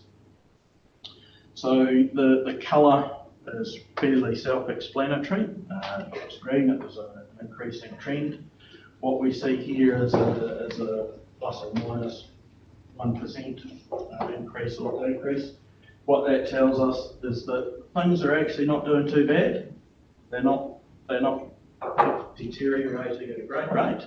0.5% is a reasonably marginal figure.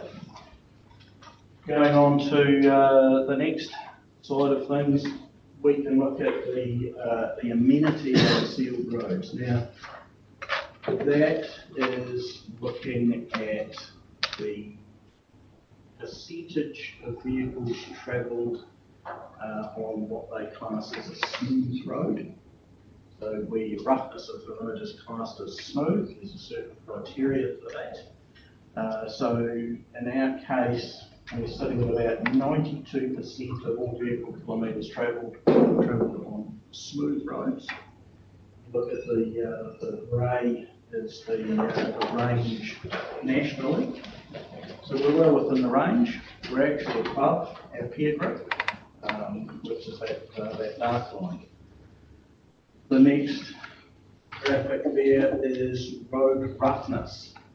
In this case, we don't want to be at the top of the graph, we want to be lower down in the graph, because that roughness count is the higher the number, the rougher the roads, basically. So looking at our 75th percentile for vehicle kilometres travelled, we can see that the roughness is actually slowly decreasing over time. Going into the road condition, which is looking at the pavement, looks at cracks, looks at potholes, looks at patches, repairs, dig outs, all of that sort of carry on. So we're actually trending up on that.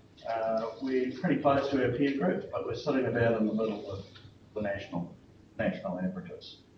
Surface condition, looking at that looks at the age of our seals and the overall condition of the roads in general. Going back to, say, 2020, we're still coming out of relatively high reseal rates. Prior to about 2017, we were targeting about 10% of our network to be resealed. Get close to that in some instances, but over time we've had to reduce that amount. We're now getting sort of between 5.5% to 6%. Our target is 6.5%. We're not quite there. But what that shows us is that we're still hitting at the top of our game in terms of the condition of pavements relative to the rest of the country and our peer groups. So things are not doom and gloom in that sense. We've had some benefit of additional sealing done over previous years, which is relative success going forward. So we can look at road maintenance delivery in terms of drainage renewals, curb and channel replacements, our road maintenance costs, and that looks at what was approved versus what we planned for, or what we forecast versus what we achieved. It can be a risk game sometimes, trying to forecast what we're going to do 12 months in advance. Sometimes we get there, sometimes we don't quite get there. But it's all general information, so that we can cover over. If anybody wants to ask me about anything or have a look at this in more detail, happy to go over it with people. This is quite a whirlwind tour. So this benchmarking is really quite an interesting one for us because it looks at efficiency, value for money and effectiveness.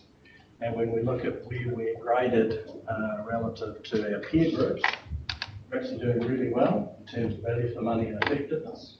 And we're right in the middle there in terms of efficiency. That means basically what we're doing and what we're delivering is about on par with what's expected. If anything, probably delivering a bit more.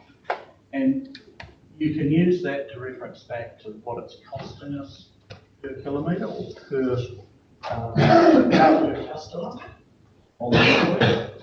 And if you look at that, you can see a different, quite an interesting contrast. So going away from that, the roading efficiency group. So this was born out of the road maintenance task force at about 2014, 2015. So it's a collaborative effort between local government NZ, Transport Agency and all of the road controlling authorities. So it's a group that was set up to support the sector because there's a lot of change going on and a lot of things that we have to deliver, and this helps us to work through on delivery. So it's a collaborative effort. So REG has a number of different groups.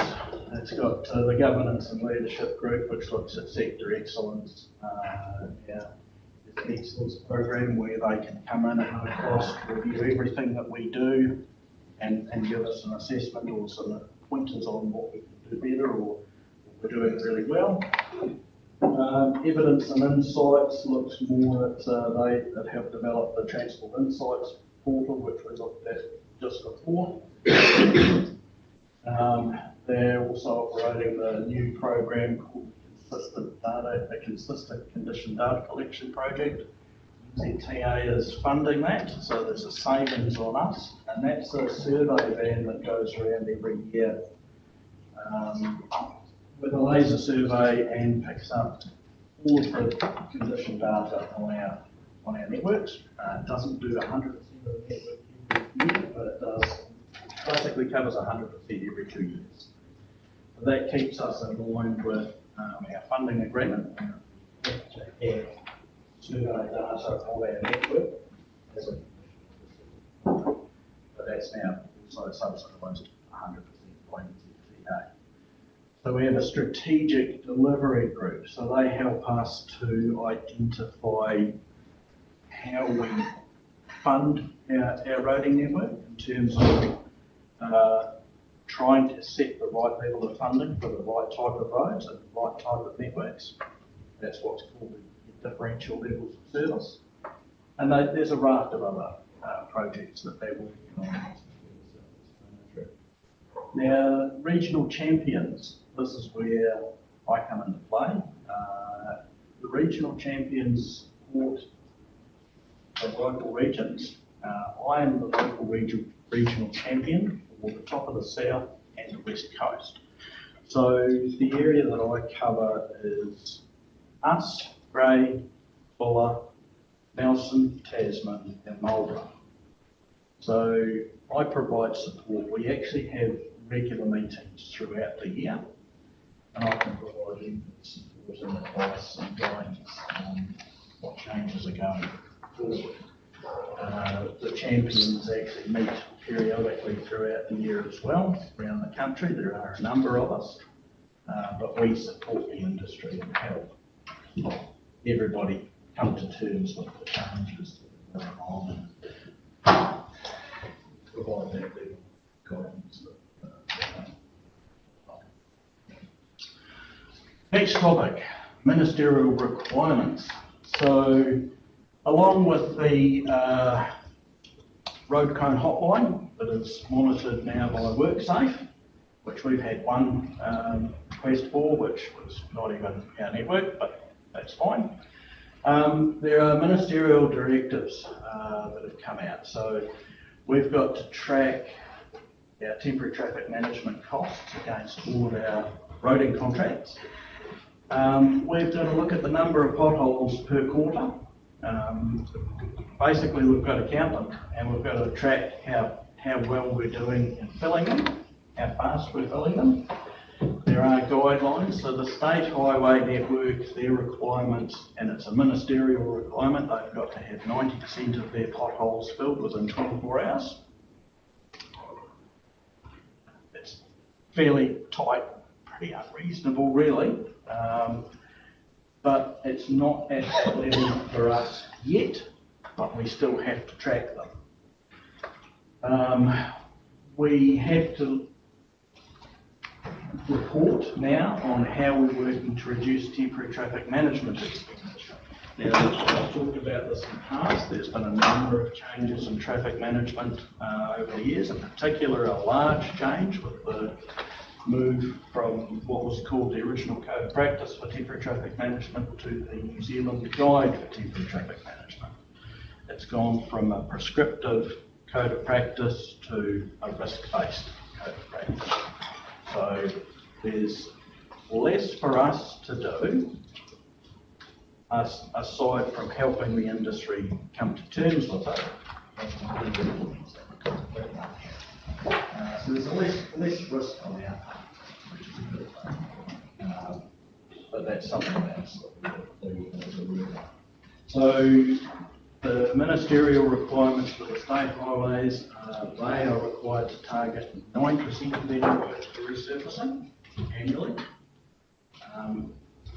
We haven't been directed to do that, but we have been told we have to look towards how we can do it, if we can achieve it.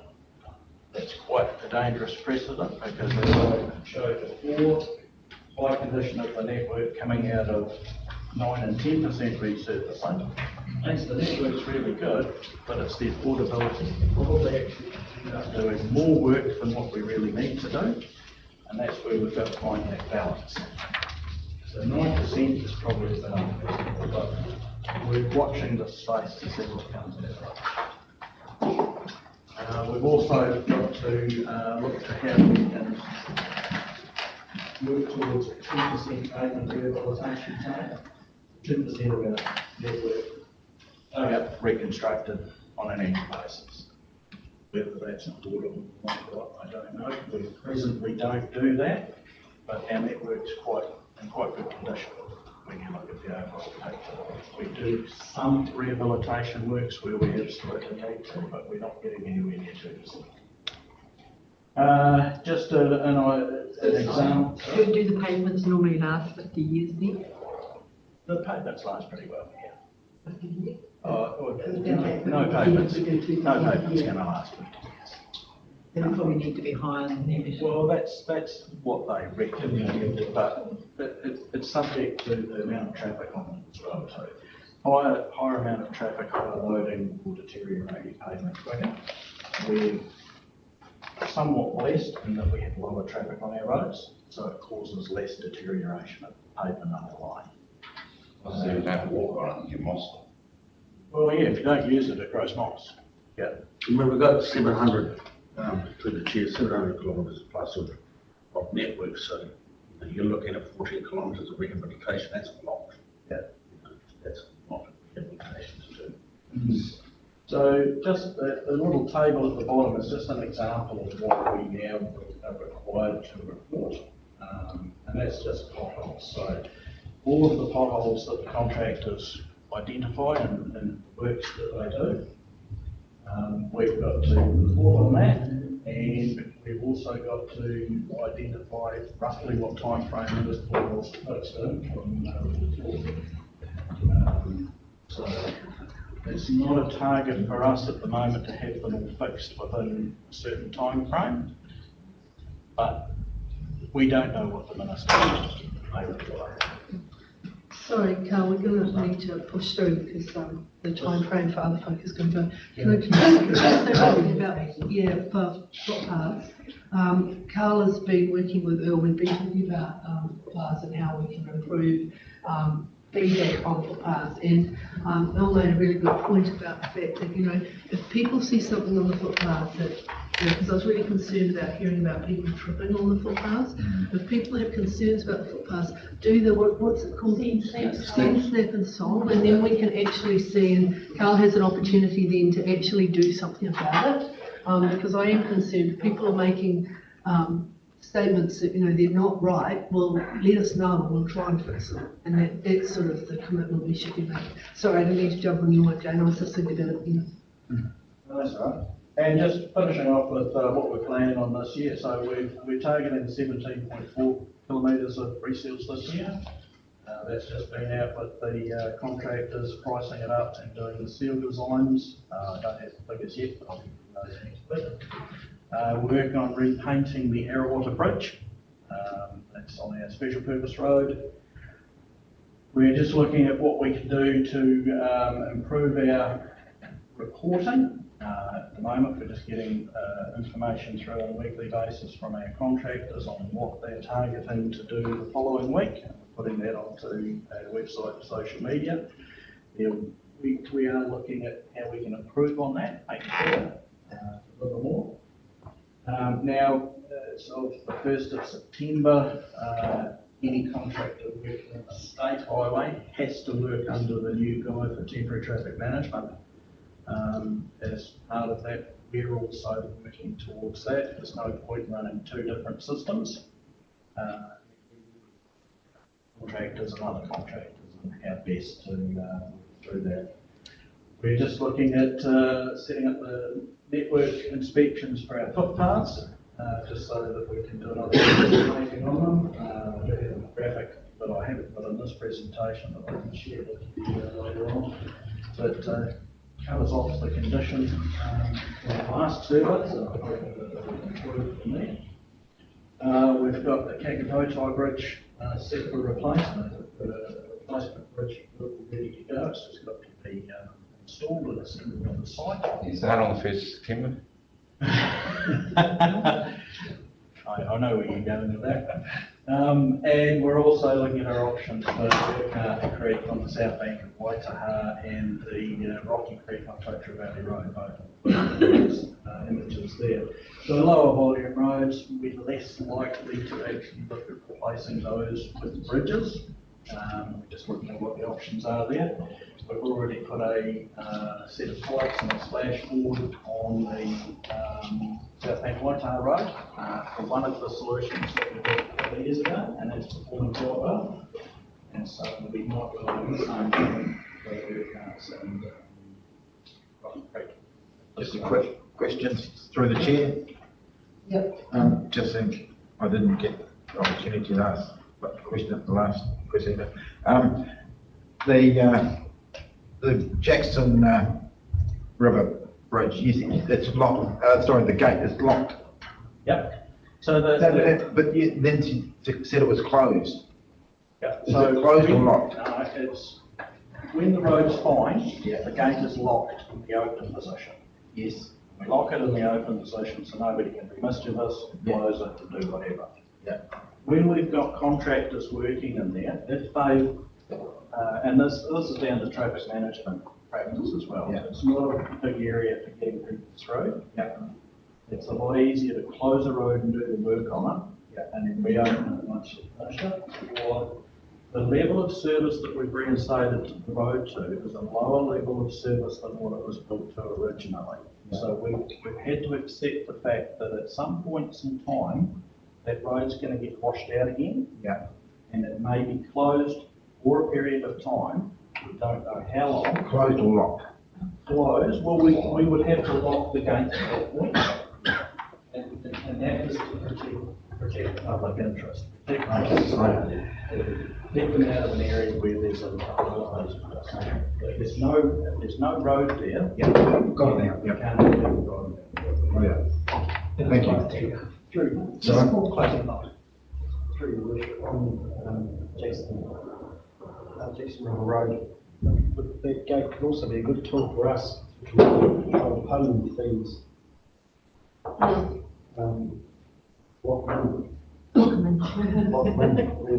Shred mine. Got their vehicles. That's a solution there. But the serious question though is who has, I did ask this last meeting, who makes the call about closing it? About closing it? Rough winds coming, whatever. We rely heavily on the advice from the contractor. The local police have actually also encouraged us to close it at times as well when they've had concerns about the road or people using it. Ultimately, it's our call as to whether it gets closed, but we do rely heavily on the advice from the locals as to what's the best outcome. Who are the local police? Right? Who are the local police up there? I don't know. Singular, not plural. Yes, one policeman.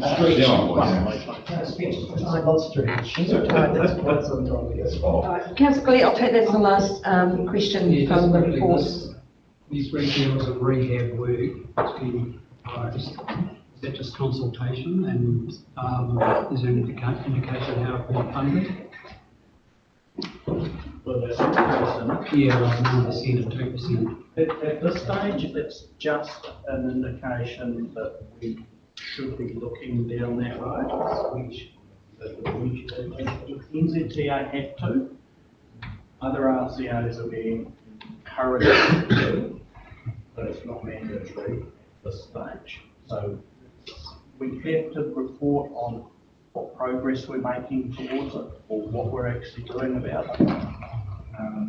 I don't believe that that's the right solution, and we will come up with something that we believe. The thing is, the Minister's been having a bit of a beat up about road cones. I don't know how many councils actually own road cones, because I've looked at all the road cones sitting on in Christchurch, and none of them got CCC written on them. How can the Minister have a go at councils and get them to control the number of road cones when it's the contractors who provide them? But it's us that sign off on and approve the traffic management. So you appreciate how many So, cones? but as the road controller authority, it's falls on us. Look, if we think it's excessive cones, we'll do something.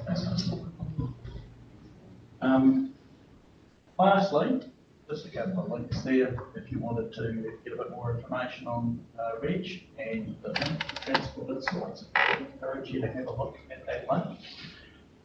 Go down that rabbit hole, explore the statistics. Any questions, bring them to me. Where does Want to look the even insights data closer? come from? Sorry? Where does the insights data come from? The transport insights. It's data from us, so it's a combination of data from our systems. They pull information out of our reports, roading database, what we report to the transport agency on an annual basis as well.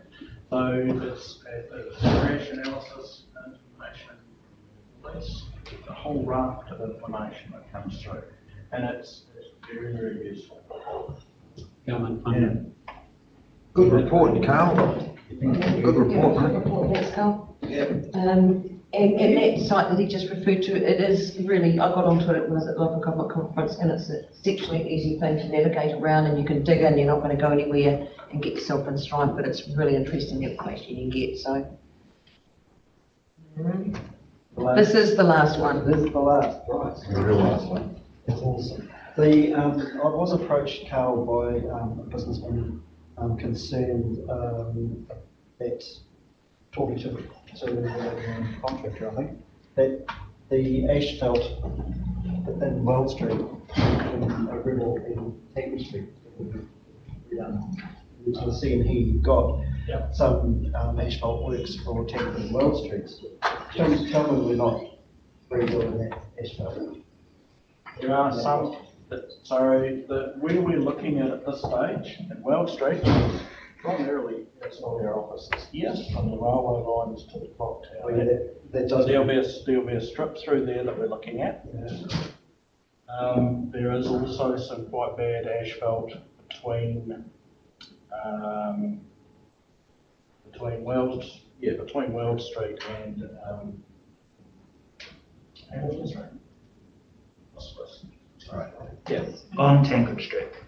On Tancred Street. So it's asphalt that's been dug up, patched, there's been contracts that have done, there's been 3 waters work done in it, there's been all sorts of things, there's trend statements everywhere, and it's at that stage where it's really not. I'm talking specifically about Weld Street between Tankard Street and Rebel Street. Is that on the agenda or not on the agenda? That piece, no, that's not been specifically targeted. Because there was a contract that was out there, and stepping it out, and the business person went out and said, what are you up to? And they said they're going to be redoing the asphalt. Well, I'd have to have a look at the report. My understanding of it was this piece. This piece was fine, it was definitely that section. We can check that. But that's on dumpers. But it won't be done during the day. No, but if you check it through, because he's saying it doesn't need to be done at all. Be done at all. Well, no, well, it likely does. You should follow that through and just check. That's something that I'll be checking. Yeah, because there are things that need to be done, but that one certainly doesn't need to be done. And we don't need to be spending money where it doesn't need to be spent. I've got them all those crossed. Thank you. Right, thank you for that. Carl, can I have somebody move and second and resolve that the report be received, that council resolves to receive the report as presented? Yeah, I'll do that. Everybody? Thank you, councillor Pearce, councillor Phelps. All in favour? Aye. Carried. Thank you very much. Thanks, Carl, very much for that. Appreciate it. Before we move to Lindley's report, please, meeting duration, we've exceeded the 2-hour point. Does everybody want a break, or do we just keep going? The rest of it is fairly fluid. Punch on. Punch on, is that the consensus? But I do need to have a move or a second or resolve that we carry on. The court's proceeding orders. Thank you, councillor Phelps. Second, councillor Beard, thank you very much. I'm thinking that everybody's in favour of that. Yep, okay, thank you very much for that. Right, moving on to Lindley, where is she? There she is. Thank you, Lindley, for projects and carry forwards for 25-26 here. Very patient. Next, Lindley, yes, you have a long way. Good afternoon, Your Worship and councillors, staff. Through Your Worship, I present the carry forward of projects request. Each of these projects were included in the enhanced annual plan for 2024-25. So we're requesting to carry forward a total of 943,214. That will bring the current, the 25-26 projects to 20 million, but for clarification, that does not include the 16.4 billion for the airport, which is on behalf of Destination Westland. So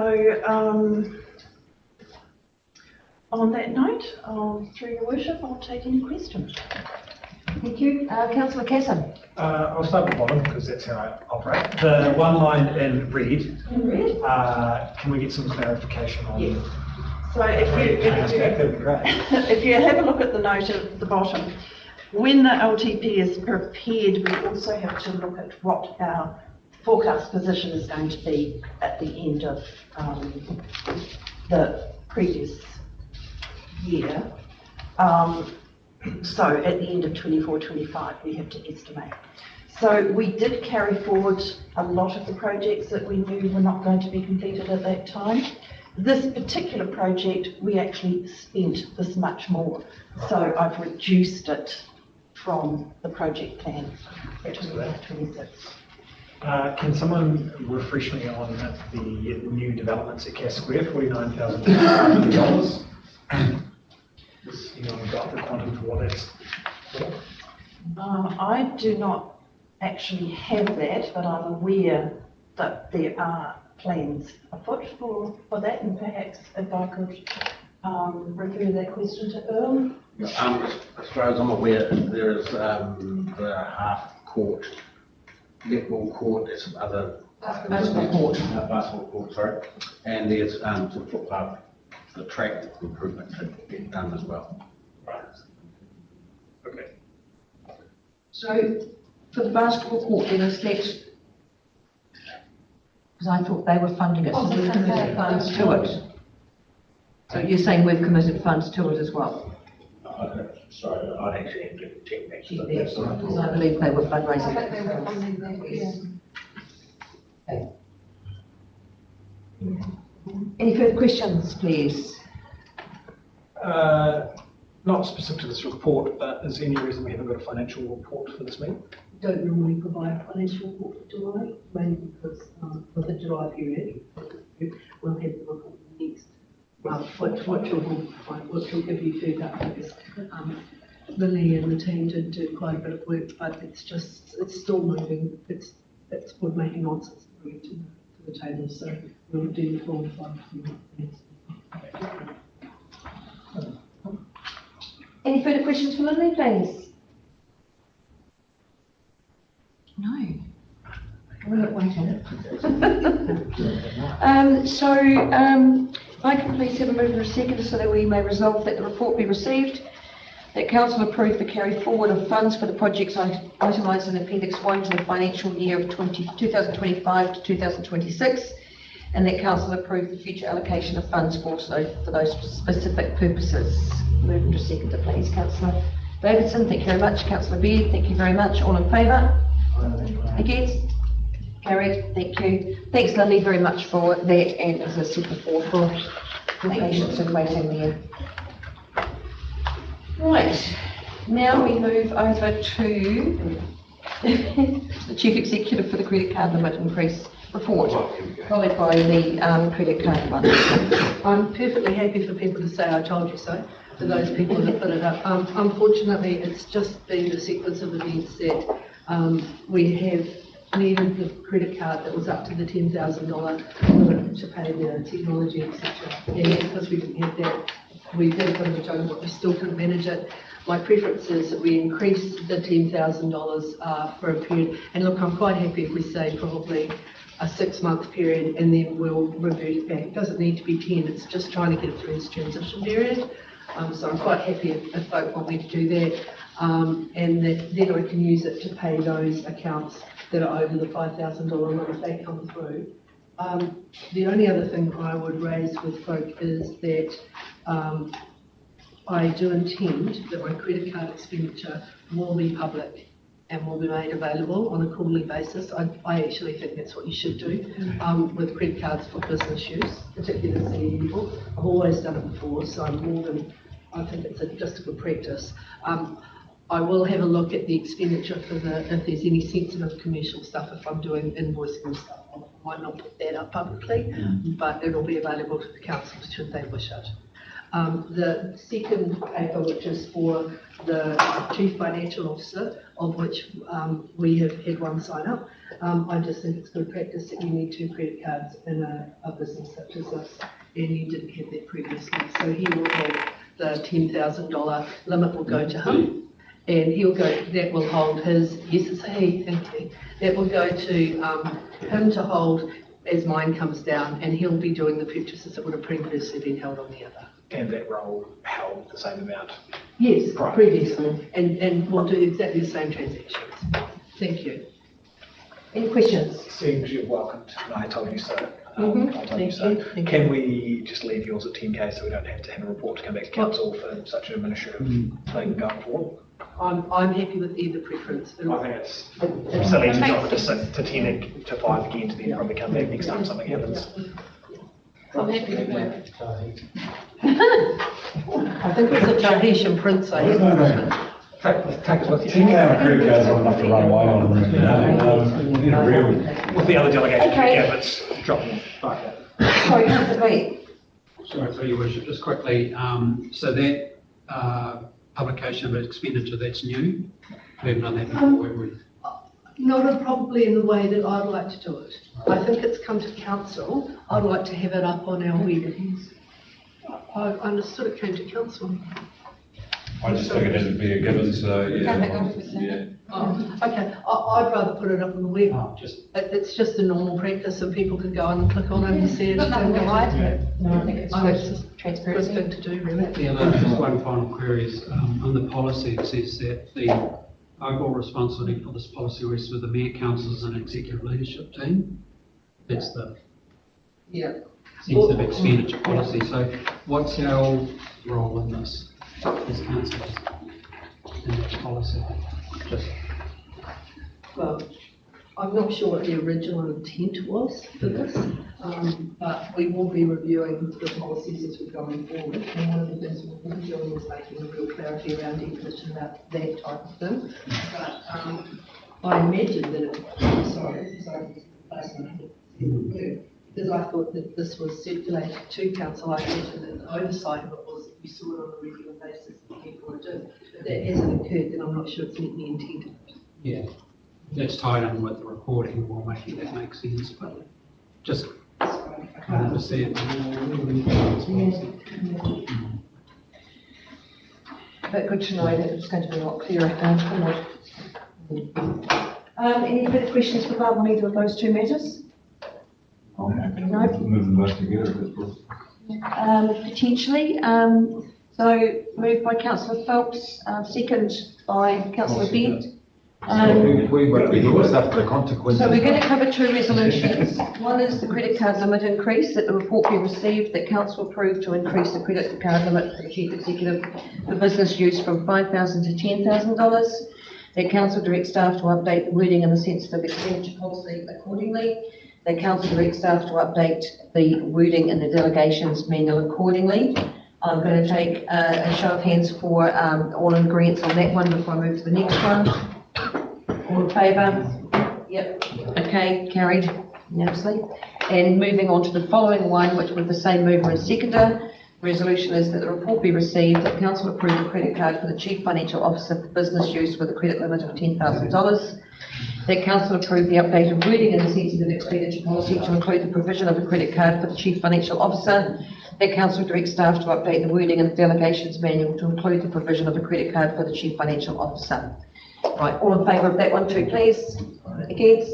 Carried. Thank you very much, everybody, for that. Sorry? Councillor Peard and Councillor Phelps and Councillor Beard. Right, next on the agenda we have the change to recycling fees for commercial uses, and Carl, it was yours. Earl, I made the It's going to stick again. We're timing it. Same haircut. No, that's fine. An instant reaction. Yes, Your Worship, councillors, I'll take the report as read, and I'm open for questions. If you wanted to, I'll just give you a bit of an update about what it's about. Basically, it's realigning our cost with the other councils in the region, so which is outlined in the report. So has there been quite a lot of stuff There's coming been a in? bit and it's starting to sneak up a little bit. Thank you, councillor Manera. Moved it. Not cheap, isn't it? Yeah, it's very cheap. You go to where you can get chips. Very I'm just cheap. going to ask one. It also happens the other way. I was going to say. Westford people go and dump it up Darcy Pass as well. Yes. So, Okay, so we have councillor Manera moving that. Do I have a seconder, please? Councillor Beard, thank you very much. Yeah, there, Jane. And the resolution is that the report be received and that council implement the charge of $165 including GST per tonne for commercial quantities of cardboard paper, sorted glass and plastics deposited at the Hokitika transfer station effective from 1 September 2025. All in favour, please? Against? Sorry, there were hands not up. Oh, sorry, sorry. All right, that was everybody. Thank you. Carried. Thank you very much, Earl. Right. Next on the list, we have the continuation of Hokitika Joint Committee and Friends Joseph Joint Committee. There goes the Chief Executive. I would have thought, I'll take the report as read, it's pretty straightforward. It's just that the process normally when the training comes to an end is that the committees get dissolved, and I propose that we do not do this in the case of the Hokitika Rankin District Joint Committee or the Franz Joseph Rankin District Joint Committee, and that they remain in train through the election period until next. Any questions or any concerns? No? Remain into the next triennium. Unchanged. There won't be, it's saying that we won't be discharging the agreement, rather than redo it every triennium. Yeah, just the agreement. Yes, Not- yes. Not personnel. No, yeah, no. So with that, the resolution is, sorry, is there any questions or further on that, Barb? Sorry, Jane, yes? Yeah, just in the recommendations, the community reps from Franz Joseph be reappointed. There's no mention of if there's any co-op members in the Hokitika Joint Committee. Discussed at the meeting. Oh, that was discussed in the meeting today. There's not. You aren't any currently? No. You have a vision for them, for the to be. Yes, and that's something that we're going to, that we said we'd commit to looking at. So from my memory at the previous meeting that I stood and we gave a community action to regional council to come back with a report to what representation went from. They came back with, they came back with a report yesterday, but there was a good discussion around the table about could we do this in a better way that gave a wider community involvement and engagement in the process? Yeah. And so that was going to be taken, I'm sorry, my memory is, it No, was that's going to be right. taken through to the next. Yes, yes. Just to ensure that we don't end up with perhaps potentially strong voices sort of outweighing the overall perception with thoughts or concerns or whatever. There's probably a better way of getting a fairer representation or ensuring we get voices to the table. So we're going to look at that and formulate from there. As long as it happens, I Yes. think that these meetings don't happen regularly. No, so that was noted from yesterday's And we meeting. asked that it was noted that there's a strong commitment from the committee to make that happen. Yes. So it couldn't get fallen out. Is there any discussion or information, I think I saw it in the paper, about Seawall? Those consents have been completely withdrawn? Oh, that was a meeting yesterday. Yes, so the paper didn't quite get it. Well, I don't know whether the paper didn't get it right or regional council put it. The paper didn't report it well, and it reported as if they were going to be taking Rockpool away from Seawall, and while the meeting was on. I don't know if I took that from her, I just took the Oh, consent. But yeah, you can say. No, That was an agreement. Yeah, so we went into agreement with them at the last meeting. The last meeting we talked about that, because they weren't going to be able to get it ready in time, so they withdrawn their applications, and they've got to get it done within 6 months back to us, revise it and do a full on working in tandem with us, with a team of people to get a proper process in place to bring it back in 6 months' time. And this will go through the Hokitika Committee, Joint Committee that we've just been talking about. Yeah, so there will be space there for community input. That's the intention of the way they've written going forward with the project team.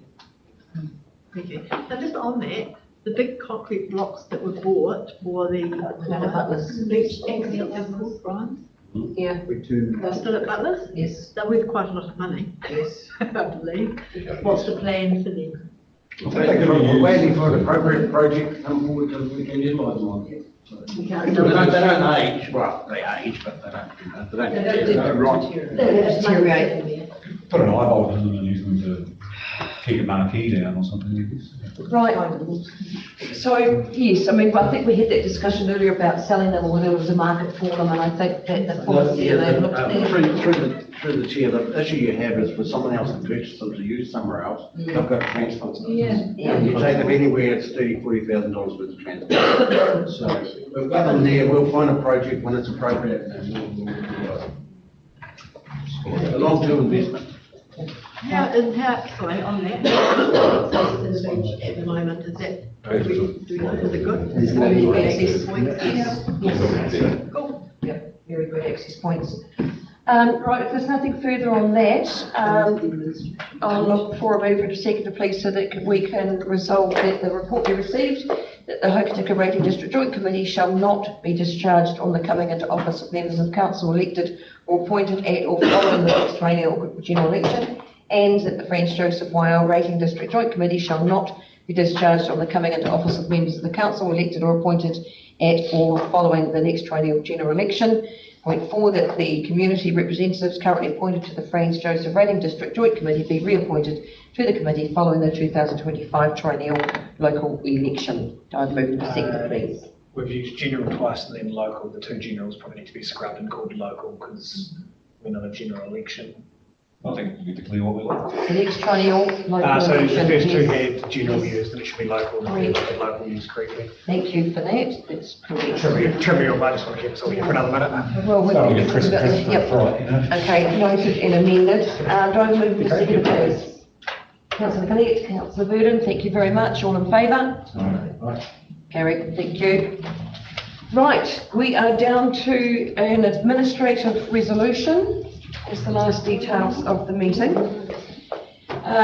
Council was required to confirm its seal being affixed to the following documents. One is a warrant of appointment for Benjamin Roundhill, an authorised officer for various functions, powers, duties and discretions pursuant to the following acts to the Act of the Western District as an officer pursuant to section 174 of the Local Government Act 2002 and an officer under the Western District Council bylaws and an enforcement officer pursuant to section 38 of the Resource Management Act 1991 and authority to exercise all of the functions and powers of an enforcement officer under sections 327 and 328 which relate to excessive noise of the Resource Management Act 1991. So that is the first one that we need to fix the seal for. Yep, I've just got it, the subject I have to actually cover. It's a statutory appointment, so I have to, I'm not reading all of the next one because it's extensive. I'm reading the statutory points that I need to do, and that's it. It's not like a pub quiz being announced. No. So the next one is a warrant of appointment. This is the urgent item. It's for administrative resolution. The warrant of appointment for Michael Newport, Animal Control Compliance Officer, statutory appointment. One is an authorised officer pursuant to section 174 of the Local Government Act 2002. Two, an enforcement officer pursuant to section 177 of the Local Government Act 2002. Three, an enforcement officer pursuant to section 38 of the Resource Management Act 1991. 4, a dog control officer pursuant to section 11 of the Dog Control Act 1996. 5, a dog ranger pursuant to section 12 of the Dog Control Act 1996. 6, a deputy pound keeper pursuant to section 9 of the Impounding Act 1955. 7, a litter control officer under section 5 of the Litter Act 1979. So, yep. I think you said lizard. No, it's dog, I'm sorry, excited. So, just seeking approval to fix the seal, confirm the seal being affixed. Thanks, Councillor. And Councillor Baird is happy to do that. All in favour? Carried. Thank you very much, everybody, for that. Right, so with that at 5:15, I will declare the meeting closed. The next meeting is the ordinary council meeting of 24th September, which will be at 1 o'clock. And as I said earlier, can you all please ensure you bring your laptops? A message will come out as a reminder, but if you could please do that, and also look to taking off anything personal you have on there in the interim, that would be appreciated. Thank you, everybody. It's been a marathon effort today, but greatly appreciated. And thank you to the members of the public that have been on Zoom watching, and to Mrs. Martin for being